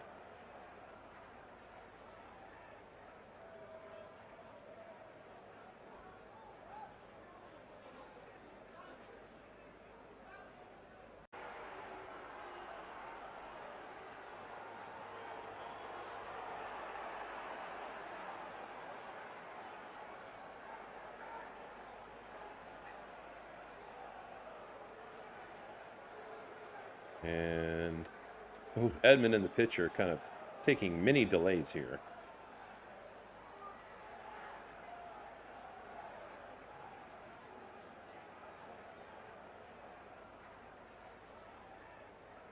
And that one is swung on and missed. Actually made contact. He's going to stay alive.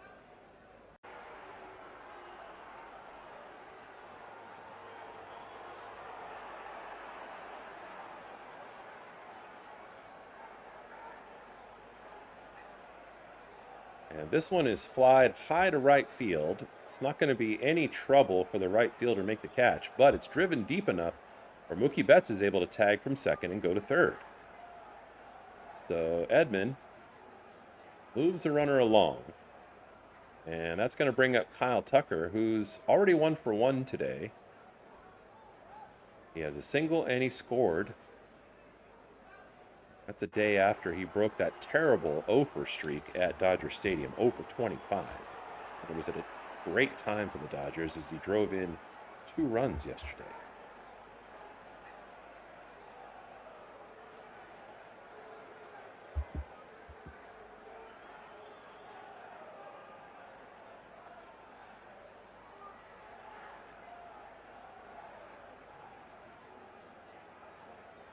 And he swings and misses at that one. So Tucker trying to bring in Mookie Betts.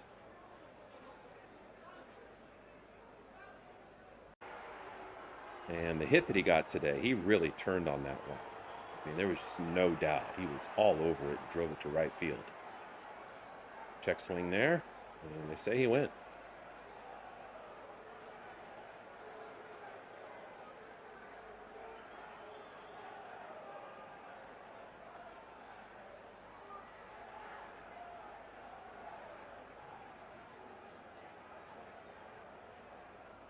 That one misses inside. Tucker looks at it for a ball.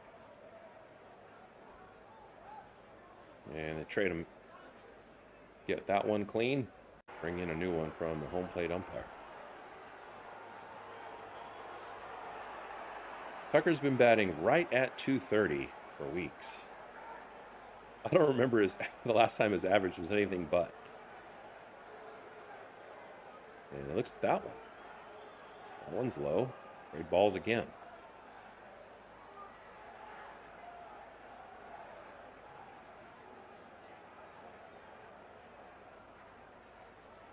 You know, part of the heat he got recently was because he made a couple of uncharacteristic errors in right field.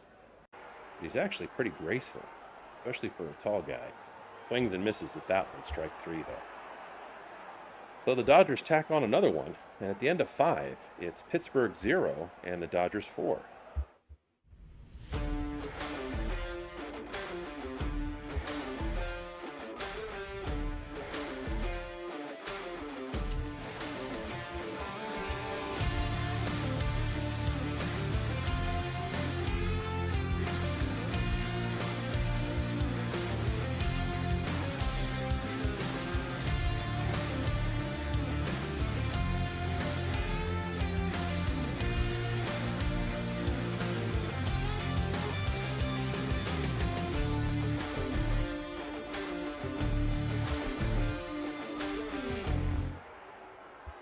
All right, so Blake Snell once again goes back to the mound.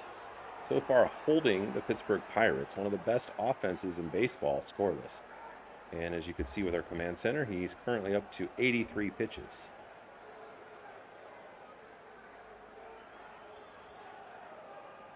And it looks like me and Alaska might both be wrong.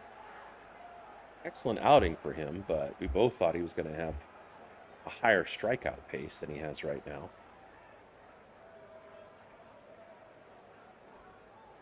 She said 11 strikeouts. I said 10.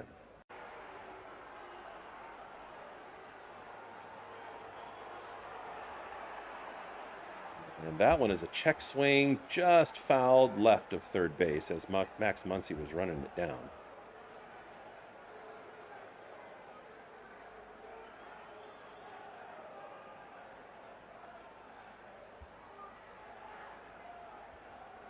Lau, batting in the 4th spot, is 1 for 2 today. And he's got an average on the season of .255.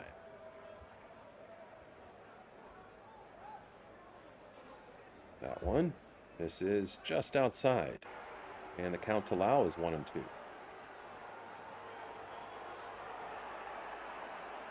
can see the infield has shifted way over for Lau. And that's typical. They shift in the direction that the batter bats, and this one is hit right to Tommy Edman, right to where he was shifted, although it was a pretty minimal one. And he picks it up, throws to first for the first out of the inning.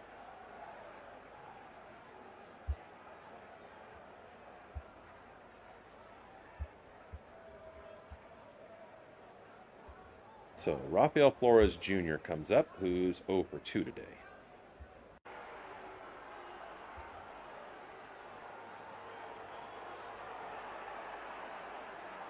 And that first pitch just catches the strike zone.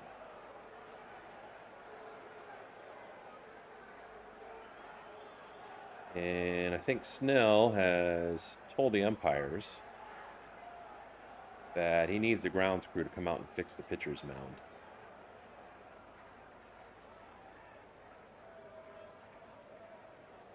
Top of the 6th inning, at this point, that mound has gotten a lot of action and obviously wearing cleats. Easy to tear it up. And the Dodgers grounds crew is out there quick. Good for them. It took them only 30 seconds to get out there with a bucket, a rake, one of those tampers. It's like a big long pole, and at the end of the pole, it's like a flat, like a little square metal thing. And they're booking it, man. They're like, yes, sir, Mr. Snell. And they're putting dirt right in front of the rubber, just to the left of it, tamping it down. And also where Snell lands after he delivers pitches.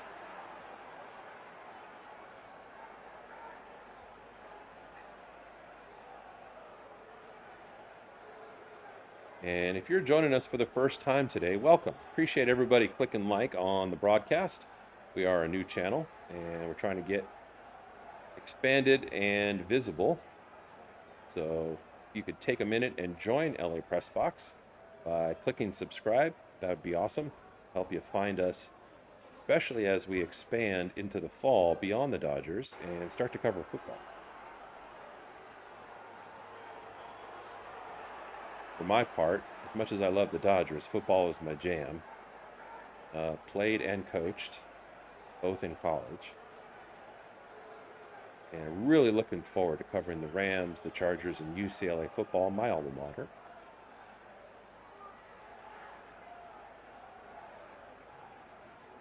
And then months from now, Lakers get back to work without LeBron James. We'll be working them into the rotation. But for now, the Dodgers get back to work after that very speedy adjustment by the Dodgers ground crew. And Snell responds by getting Flores to swing and foul off that pitch. And so now the count's 0-2 to Flores. Snell still trying to put a couple of finishing touches on what they helped him with in front of that rubber. And the next pitch, swung on and missed. So something about it's working. And Snell gets another strikeout.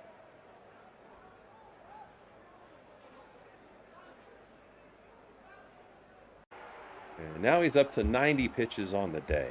2 outs, nobody on.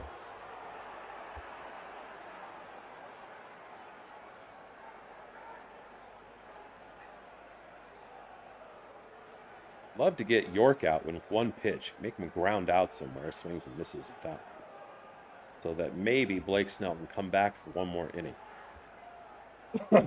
But you'd think that if this is it after this inning for Snell, that with 3 innings left, the Dodgers relievers should be able to handle it from here.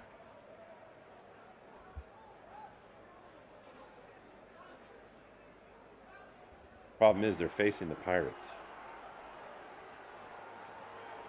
And the Pirates are in the top 7 or 8 in most batting categories in baseball. Just facing a 2-time Cy Young Award winner who says his elbow feels the best it's felt in years. He's been ahead in the count through most of the day on most of the batters. And he's ahead again on York with a 1-2 count. And gets him to swing at a high fastball, strike 3. So Snell finishes this inning with 2 straight strikeouts. And I think that gives him 6 on the day. So we go to the bottom of the 6th, and the Pirates still scoreless. Dodgers have 4.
So Pittsburgh turns to Christian Curtis.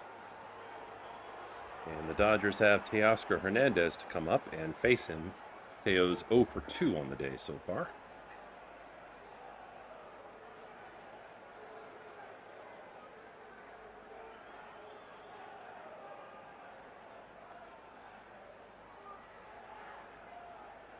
Curtis went to Arizona State University. And Teo fouls that one back and out of play to the right side.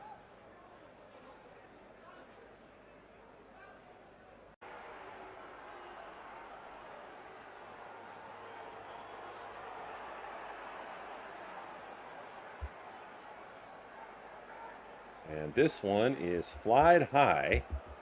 And it looks like, no, not Horwitz. It's going to be Lau who gets back there and makes the catch in the sun. Nice play by him. Not an easy thing to do.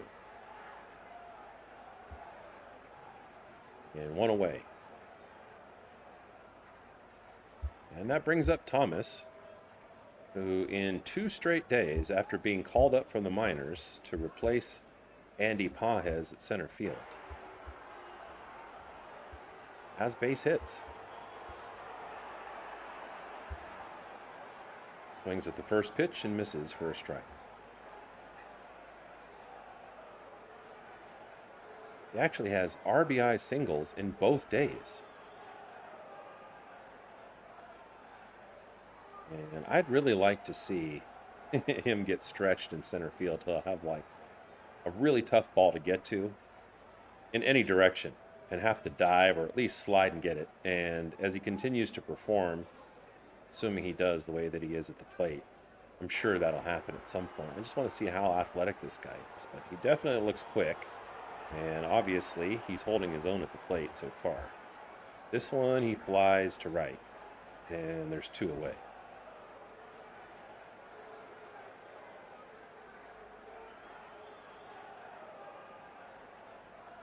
So now the catcher, Hunter Fiducia, comes up, who's 1 for 2 today. He also has an RBI single. It was the last time he was up. He's a better hitter than Ben Rortvedt, who he shares time with behind the plate.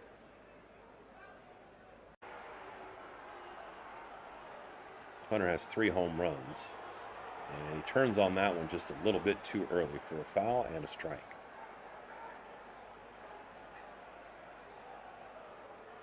Shortly after he joined the Dodgers, I think within the first 2 weeks after they acquired him at the trade deadline, he hit his first home run as a Dodger. That's one of those 3.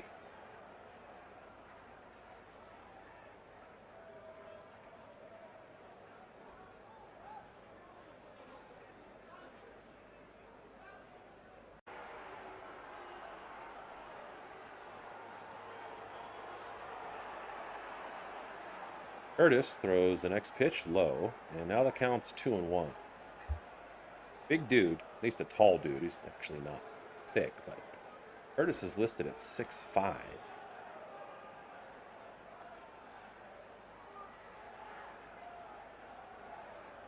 Next pitch to Fiducia, fouled off. Counts 2-2. 2 away, nobody on, and Shohei Ohtani on deck.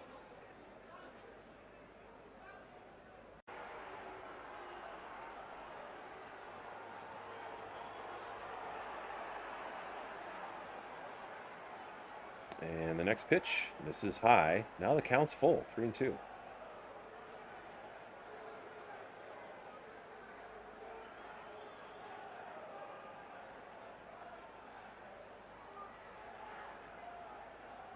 So the payoff pitch to Fiducia turns on it early again and grounds it foul to the right of first base.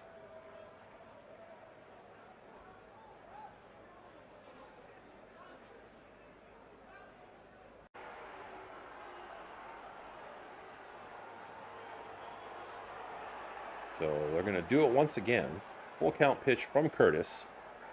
In there as Fiducia looks at it for strike 3. So Shohei Ohtani will lead off the next time for the Dodgers. But at the end of the 6th, the Dodgers still have a 4-run lead, 0-4.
All right, as you just saw, Blake Snell is done for the day. Outstanding once again, 3 straight times after he has returned from his rehab assignment, surgery and rehab over 3 months. And him saying that he feels the best that he has in years is definitely backed up by the stats and the trends. So Snell goes 6 innings and gives up no earned runs. He had 6 strikeouts, 3 walks, and only gave up 2 hits. So outstanding outing for Blake Snell. And then Edgardo Enriquez comes in, who throws blazing fastballs, sometimes as high as 103 miles an hour. And one of the things that's fun with the 3D is it does track in real time, not just what people are doing, but the speed that they are doing it and the speed that balls travel.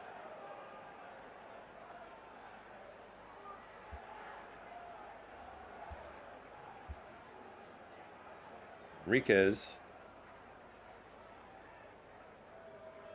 has batters batting less than 200 against him. He's going to face Horwitz to begin. Horwitz in the 7th spot. He is 1 for 1 today. He's singled and walked. And the first pitch is a cutter for 97 miles an hour, fouled off for strike 1.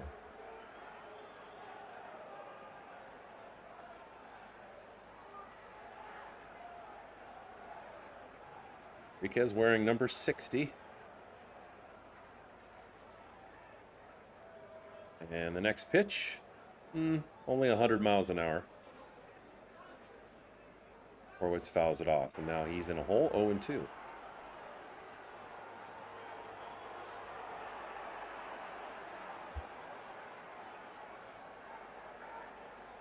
Oh, 2 pitch on the way to Horwitz. Oh, and he turns on this one, but it just curves foul by about 2 feet, maybe less than 2 feet. And that had double written all over it. So he was sitting on that one, and maybe Enriquez wants to throw a changeup and mix something up. I mean, he's still up on him 0-2. Make him chase, change gears on him. This is the part of Dodgers games that always makes me nervous. Always. When they get to their middle relievers, just kind of hold my breath a tiny bit. I breathe shallow. I'll put it that way. That one's outside. Horwitz looks at it for a ball, and the count's 1-2.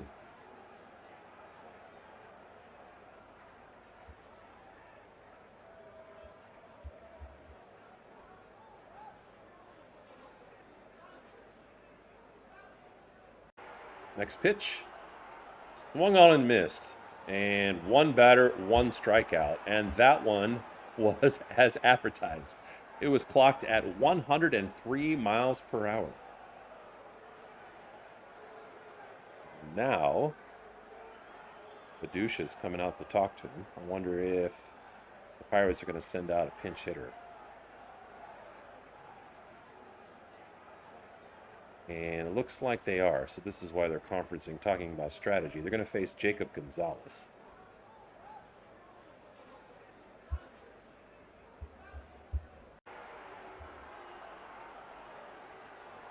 Gonzalez is batting only .224 on the season.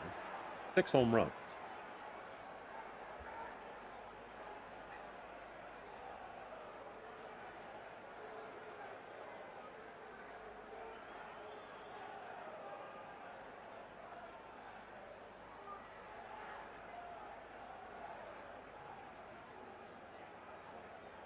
And the first pitch, just low, by an inch or two, and the early count is 1-0.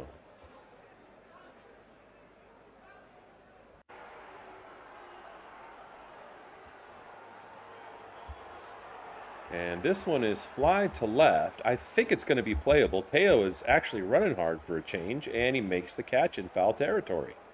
Sorry, I'm probably a little too harsh on him. He runs hard in left field most of the time. Just not all the time. Although that's something else that shifted a little bit lately. As the Dodgers have started to win again, I think I've noticed Teo playing just a little bit harder in the outfield. And really, that's what we were talking about. I think everybody would agree that the Dodgers just had to do their job better, right? Don't try to do something dramatic that's outside of your pay grade, right? So we're going to take Teo as an example. Trying to hit home runs out of the ballpark that aren't in the strike zone. It is not what's required in his role. His role is be disciplined at the plate, try to make good contact, go the other way, which you're capable of doing. It doesn't go very often. And hit the ball hard, and if you can hit a home run, awesome. And then use your speed. You have good speed in left field, and just always run hard at the ball. It's that simple. So now the 9-hitter Cruz comes up, who's batting .266 on the season. 16 home runs with 2 outs and nobody on. Drops that one foul to the right.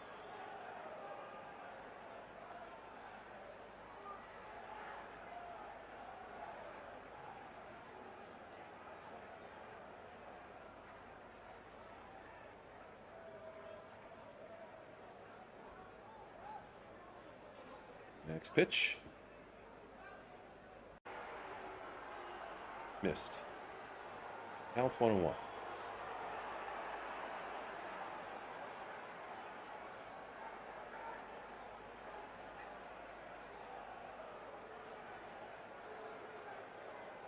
That one right down the pipe. And now the count's 1-2.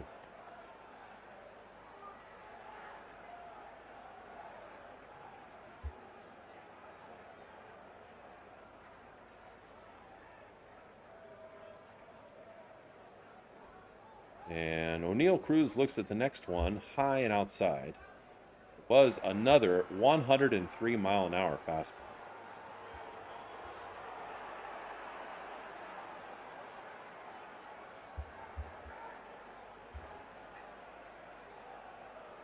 And oh my goodness, a beautiful strike 3 pitch. That dropped off the table and slowed way down. It could not have been faster than 76, 77 miles an hour. And perfectly timed by Enriquez. And 2 strikeouts and perfect execution that inning. And we go to the 7th inning stretch with the Dodgers leading the Pirates 0-4.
All right, so Curtis, the Arizona State Sun Devil, comes up to face Shohei Ohtani, who by his standards has a pretty quiet day, but Shohei was actually responsible for the first run scored by the Dodgers today.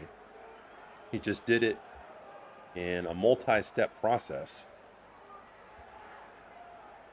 Started with an 0-2 count in that first at bat, and battled off several 0-2 pitches that were in the strike zone, fouled them off, and then finally drew a walk.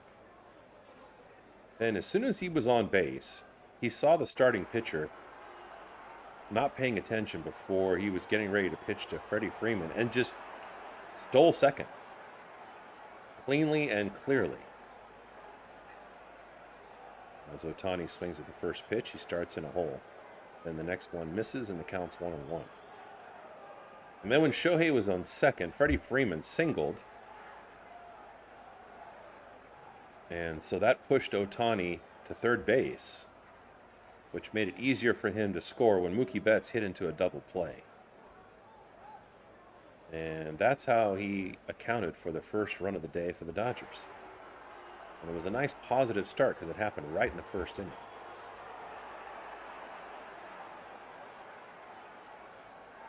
Count to Shohei is 2-1.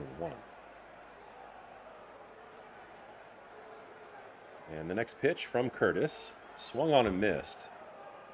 Upper inside corner, well placed, and got Shohei to open up the way he does sometimes on inside pitches and pull his head.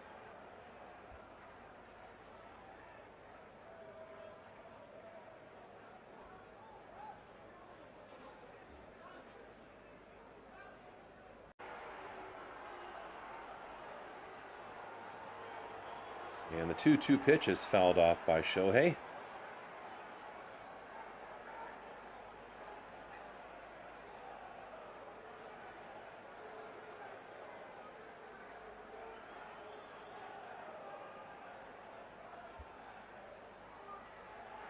Next pitch. Oh, it's hammered to left field, and it's going to be hit right to York in left field. Not far enough for a home run and not in the right spot to be able to squeeze by him and make contact with the fence for a double. But Shohei definitely got all of that.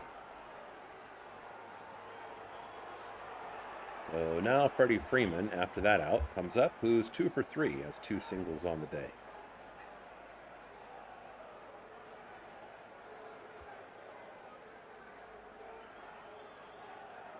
And Freeman's batting a little over 300. Looks at the first pitch for a ball.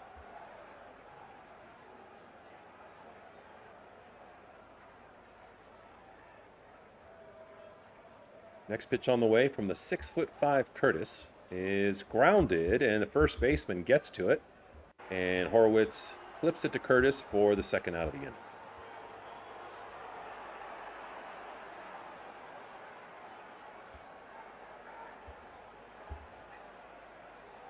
So that brings up Mookie Betts, who's hitting in the third spot because Andy Pages is injured. And Mookie's 1 for 3 today.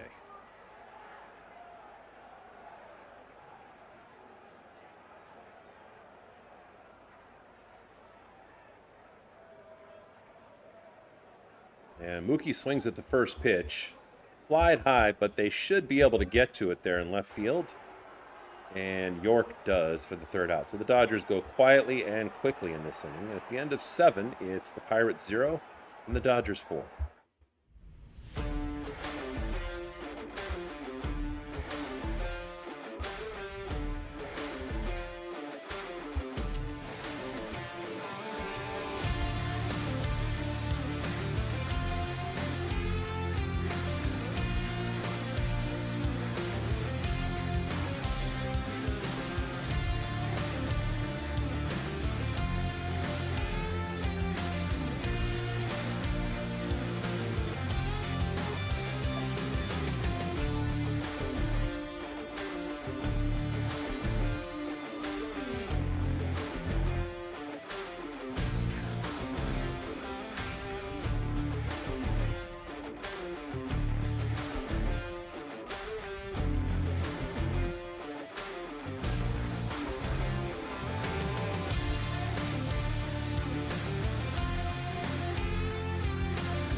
All right, so Dave Roberts is going to hand the ball to Brock Stewart, literally, who I really like. He's been very shut down as part of the middle relief crew.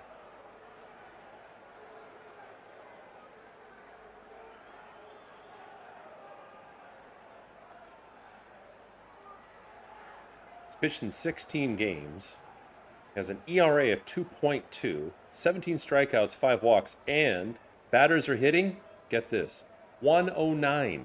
on him.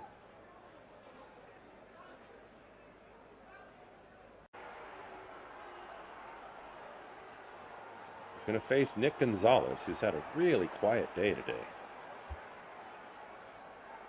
Something's got to give here with two outstanding performers.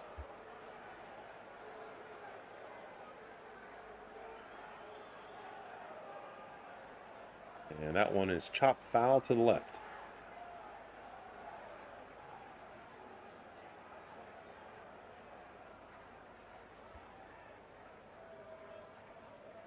So Stewart about to deliver the 0-1 pitch to Gonzalez.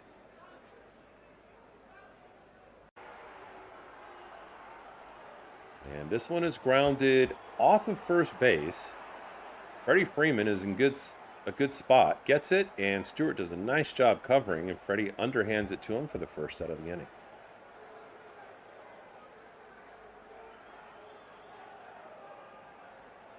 So that'll bring up the right fielder, Valdez. Valdez is 0 for 2 today with a walk. And he's batting .249 on the season.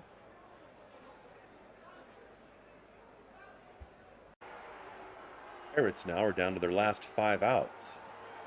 Dodgers are working on their third team sweep of their last 4 opponents.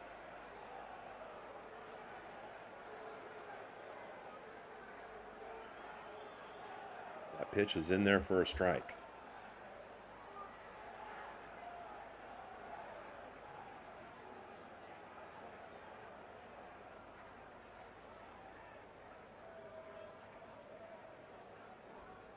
And the next pitch, a sweeper, is in there for a strike as well. And the count is 0-2 to Valdez.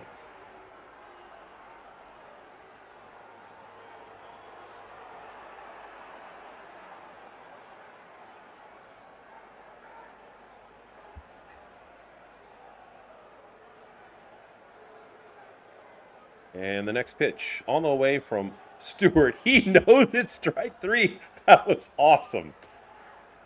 That caught the outside edge of the strike zone. The hitter's going to challenge kind of out of frustration, but Stewart walked away like it's like Steph Curry, like throwing up a ball, knowing it's going to be a 3. And before it's halfway there, just jogging to the other end of the court. That was the kind of confidence that Brock Stewart just showed. Wow. Love that. And after that strikeout, there's 2 away.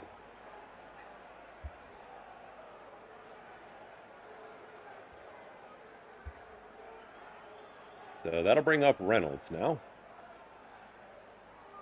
And Reynolds swings at the first pitch. He flies it pretty high. Teo's coming in. Doesn't look very taxing to him. And he makes the catch for the 3rd out of the inning. And Stewart just laid those guys down in a heartbeat. Oh, man. I hope they give him another. Well, I don't know. We'll see. Be nice to see him again. He didn't pitch very many pitches that inning. Let him close the game out. But we go to the bottom of the 8th, and the Dodgers still leading the Pirates on the verge of another sweep, 4-0.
All right, so Christian Curtis yet again going to the mound, and he's going to face Max Muncy. Quiet day from Muncy so far.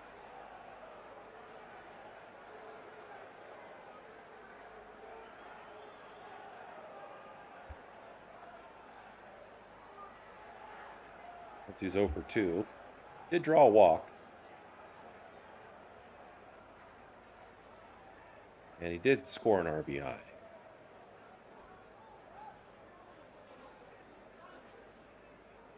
First pitch is in there for a strike. Muncy struck out earlier today as well.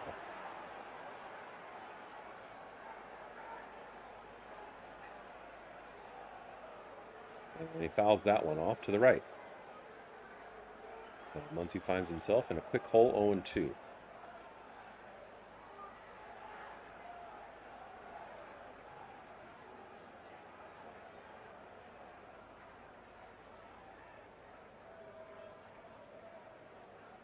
Check scores around the league right after this at bat by the Dodgers.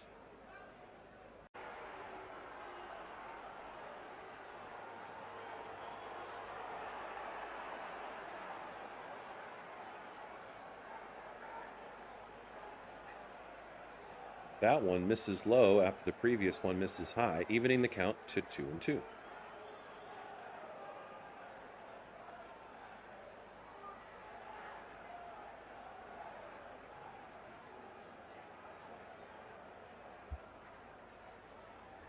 This one is blasted, but right to second base, and a nice job by Brandon Lau giving a little mini hop and snatching that one out of the air before it got into right field. So good contact by Muncy, just not into a spot that was open. And one away for the Dodgers. Now Tommy Edman comes up, who's 0 for 2 today. He has been hit by a pitch, and after he was on base as a result of that, eventually came around to score.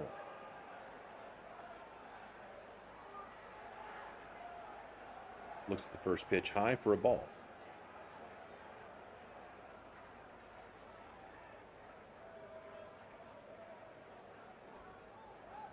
Next pitch misses outside for ball 2.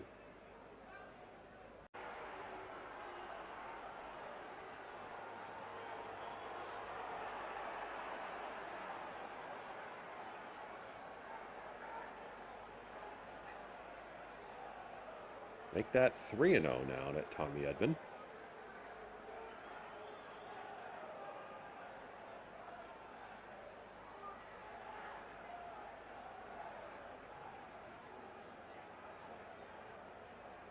And looking at that one probably all the way, although he looked at it closely at the bottom of the strike zone, and now the count's 3-1.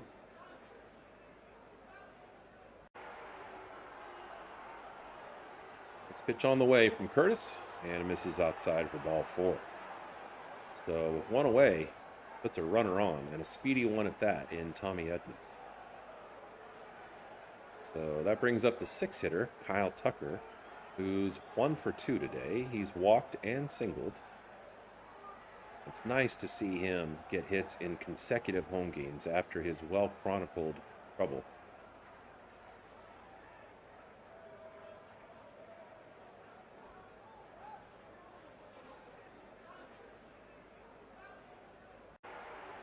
First pitch is in there for a strike. Next series for the Dodgers will be a big one. They'll be against the Atlanta Braves, who are a couple of games behind them in terms of overall standings in the National League.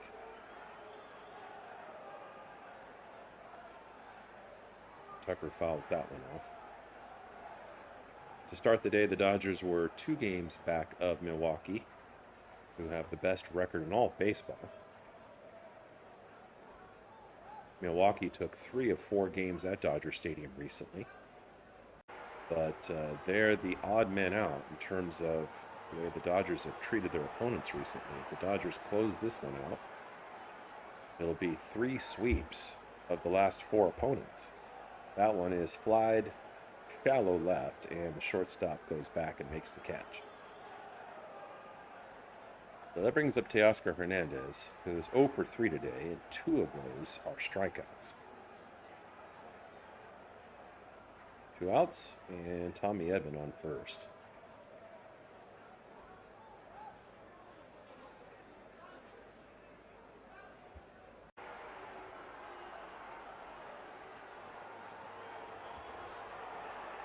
First pitch to Teo.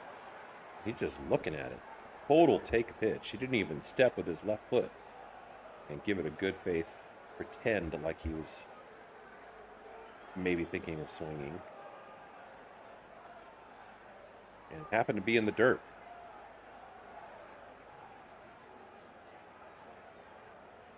So Teo batting .245 on the season. Takes a huge cut at the next ball and misses. Boy, he could have turned on that and really flown it over the left field fence, but caught nothing but air.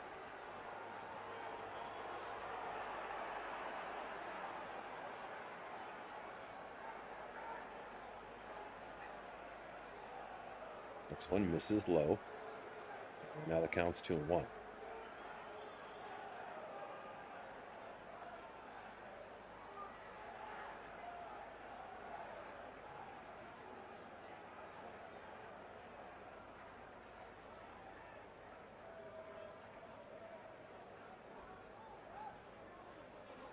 And the next pitch from Curtis. Oh, it hits in the dirt and bounces off of the shin guard of the catcher, rolling down the third base, about halfway down the way to third base. And so Tommy Edman is able to advance to second and get into scoring position for Teoscar with 2 outs.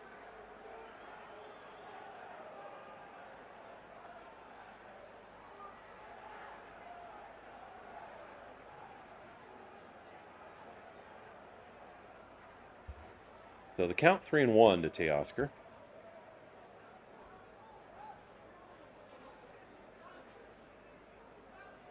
Tommy Edman with a pretty healthy lead. And Teo turns on that one, but chops it foul to the left of third base. So now full count with 2 outs.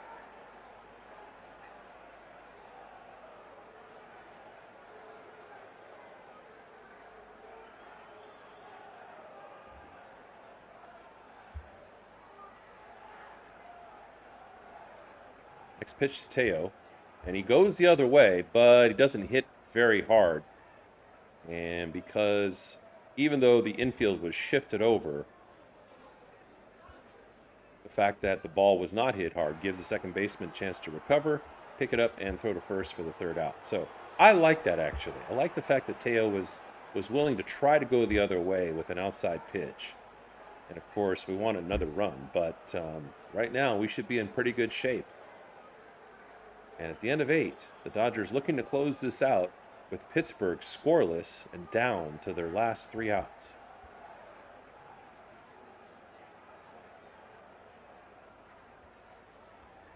Take a look at some scores from today so far. You see us there at the top. Padres leading the Twins 7-1. They started the day 9 games back of the Dodgers in the National League West. Arizona in the bottom of the 7th with a 5-3 lead over the Reds. Chicago up 7-2 on Seattle. And here are the finals. Tampa Bay 3-1 over Baltimore. The Phillies over the St. Louis 6-4. The Yankees gradually climbing the rankings over Toronto 8-3. Miami over Washington 6-2.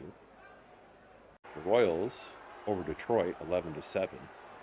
And that'll be an interesting return home for Tarek Skubal next weekend as the Dodgers go to Detroit, and he is slated to start the 2nd game of that 3-game series in front of his former home fans.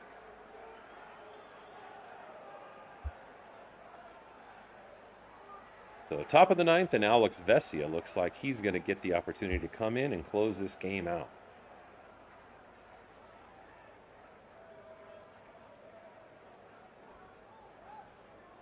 Vesia's pitched in 57 games this year. Opponents are only averaging 157 against him. And in his 44 innings pitched, he's logged 58 strikeouts and 30 walks. He's going to face Lau to start.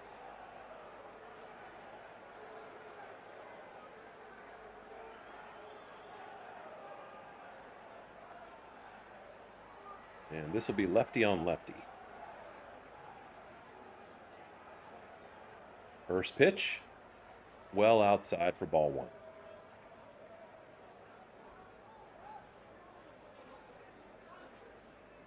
And the word is that Vesia has not cut his beard in approximately a year. And it's right around 6 inches long at this point. That one misses inside, and the count's 2-0.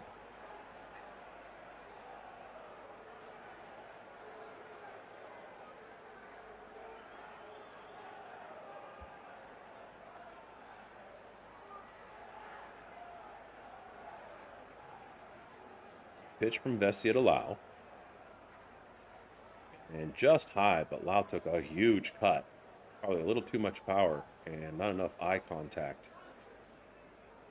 And the count's 2-1.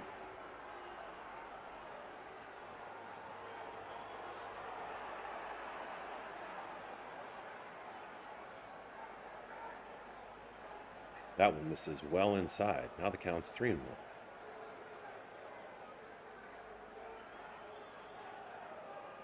Vesia kind of fiddling around with his footing on the mound.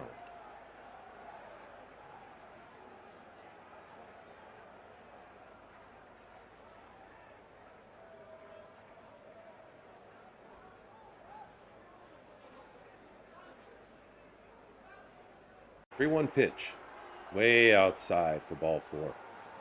So Vesia walks the first batter that he sees. And with the Dodgers holding on to a 4-run lead, got a runner at first and nobody out. And that's going to bring up Rafael Flores Jr.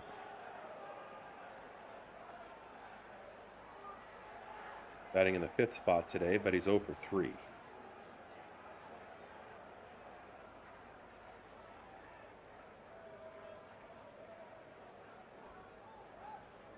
And that one misses inside. And I think Hunter Fiducia is going to take a trip. Yeah, he's going to take a trip out to the mound and say, hey, dude, just lock in. You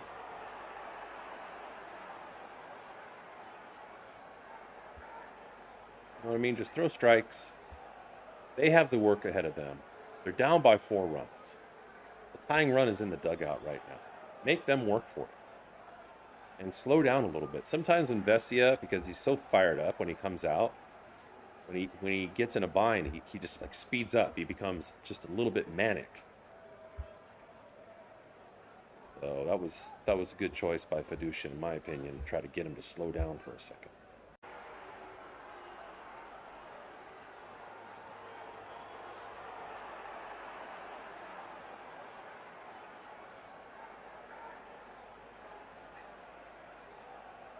So the 1-0 pitch from Vesia. And it was in there for a strike. Flores gave it a stab and fouled it back. So far so good as far as that trip from the catcher to the mound. And the count's 1-1.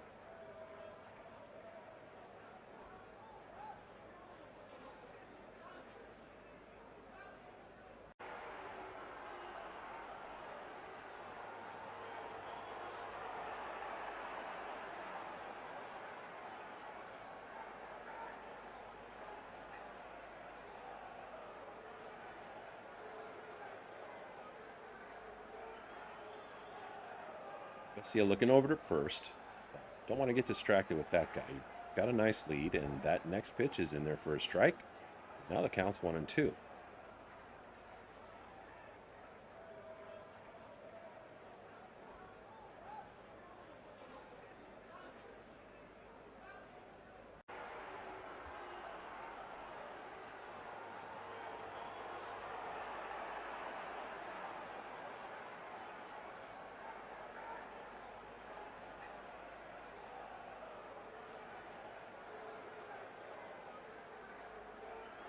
Next pitch from Vesia, big looping curveball.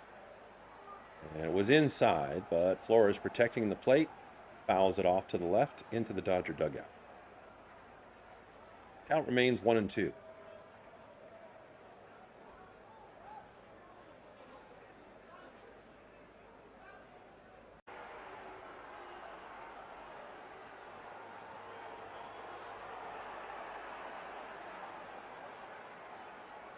And the next one is high. Flores still taking his hacks, though. That was definitely a ball, but Vesia won't mind. Flores fouls it back, and the count is still 1-2.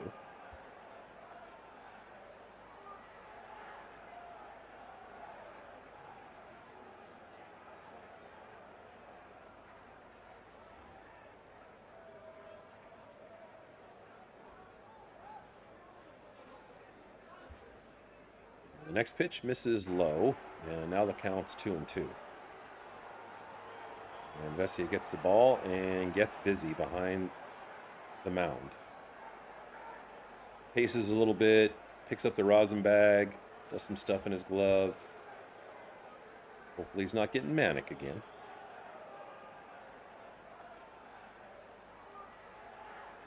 And that one's in there for a strike. Flores turned on it, but just a little bit too soon. That had some trouble written on it, but pulled it foul.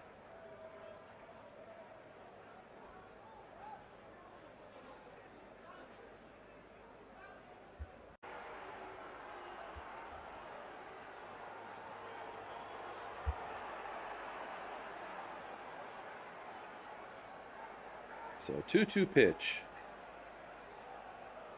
Swung on and missed, strike three. Nice response by Vesia. Good job by the catcher walking out there and helping him take a deep breath and get refocused. And one away. And if you're joining us for the first time today, welcome. And if you're a repeat offender, good on you, mate. Appreciate you. If you haven't today, hit the subscribe button and join LA Press Box so that you can find what our next broadcast will be. It's going to be the Dodgers exclusively for the next week or so, but then we will expand to LA football teams.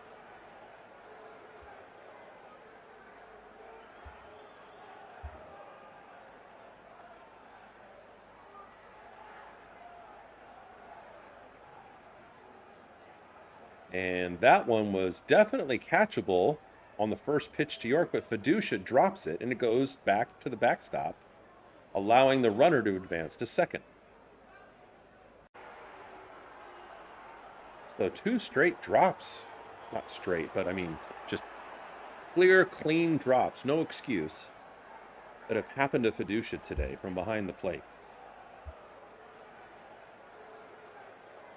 Nothing way far, nothing in the dirt, just hit it in the glove and loved.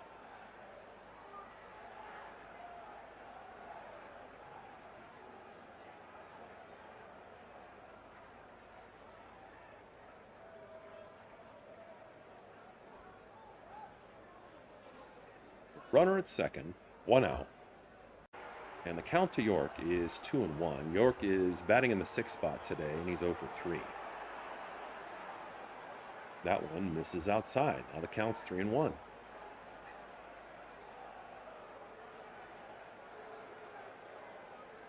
York's only batting .215 on the season. And the organ player in Dodger Stadium trying to get Vesia going. That was right in there for a strike. Swing and miss, and now the count's full.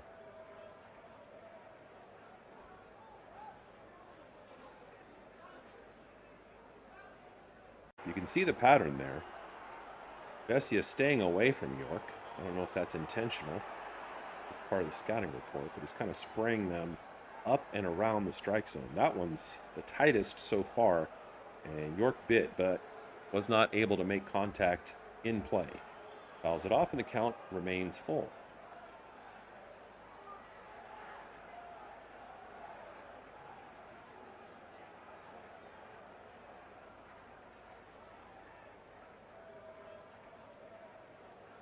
So full count pitch on the way again.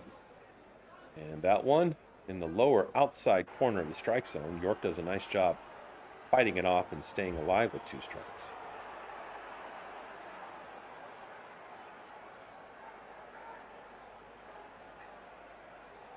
And the pitches in this at bat are really adding up.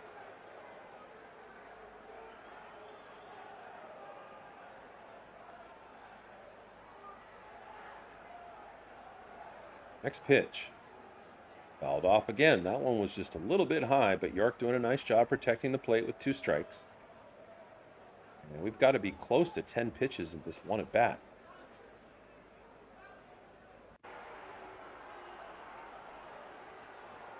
Pirates down to their last 2 outs. Runner at second. And this one, you guessed it, fouled off. This one was chopped to the left of third base. So the 10th pitch on the way from Alex Vesia.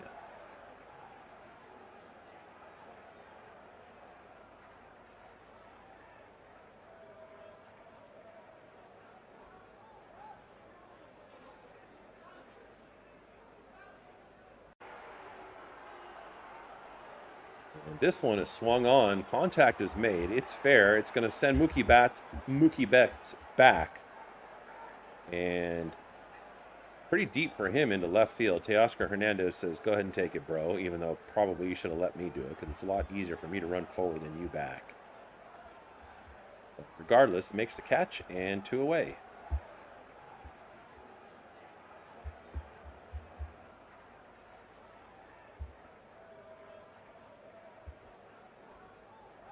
So Horwitz comes up. 2 out and a runner at second.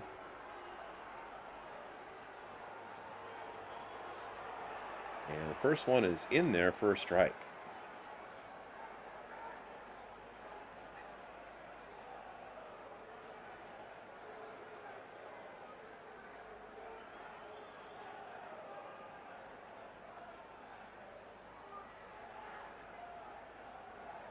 And the next pitch on the way from Vesia is flied high to left. Teoscar Hernandez is running back over his left shoulder, but he makes the catch before the warning track for the 3rd out. And the Dodgers have another sweep. 3 sweeps of teams in their last 4 lineups in 4 series. And the Dodgers are definitely rolling after a shutout today, started by Blake Snell. And the Dodgers have a big series coming up next against the Atlanta Braves, who are the next team slotted below them in the National League standings. But outstanding overall day, starting with Blake Snell, who did not have the big total in terms of strikeouts that we hoped for, because it's fun when you see that, but very, very efficient. He did have 6 strikeouts over the course of 6 innings, only gave up 2 hits and no runs, 3 walks, and then handed the baton off to Edgardo Enriquez, who did an outstanding job, struck out 2, and had a couple of pitches in there at 103 miles an hour. Then Brock Stewart came in and just completely cut down the batters. He had a strikeout, but I really love seeing him, and I'd love to see more of him in middle relief. And then finally, Alex Vesia, who is always just a little bit of a roller coaster, still got the job done. And collectively, amongst those 4 pitchers, they were able to keep the Pirates off the scoreboard with 2 hits and no runs. Dodgers, meanwhile, collected 6 hits and scored 4 runs. And really like seeing some of the, we'll just call it support staff, not the big headliners, make a difference today. Notably, Kyle Tucker, who had a hit for the 2nd day in the row. And also Alek Thomas. Alek Thomas now has collected a few hits in his first 2 days after being called up from the minors to play center field. And if that continues, that might be a really positive, welcome addition to the Dodgers roster until at least a month when Andy Pages rejoins the team. But the Dodgers, as the headline goes, have been playing really good overall complete baseball, and they've found ways to win in different formats over the last couple of series and within this series as well. So what's going to happen now is the Dodgers are going to face one of the better teams in baseball after they've collected these sweeps against people with losing records, let's face it.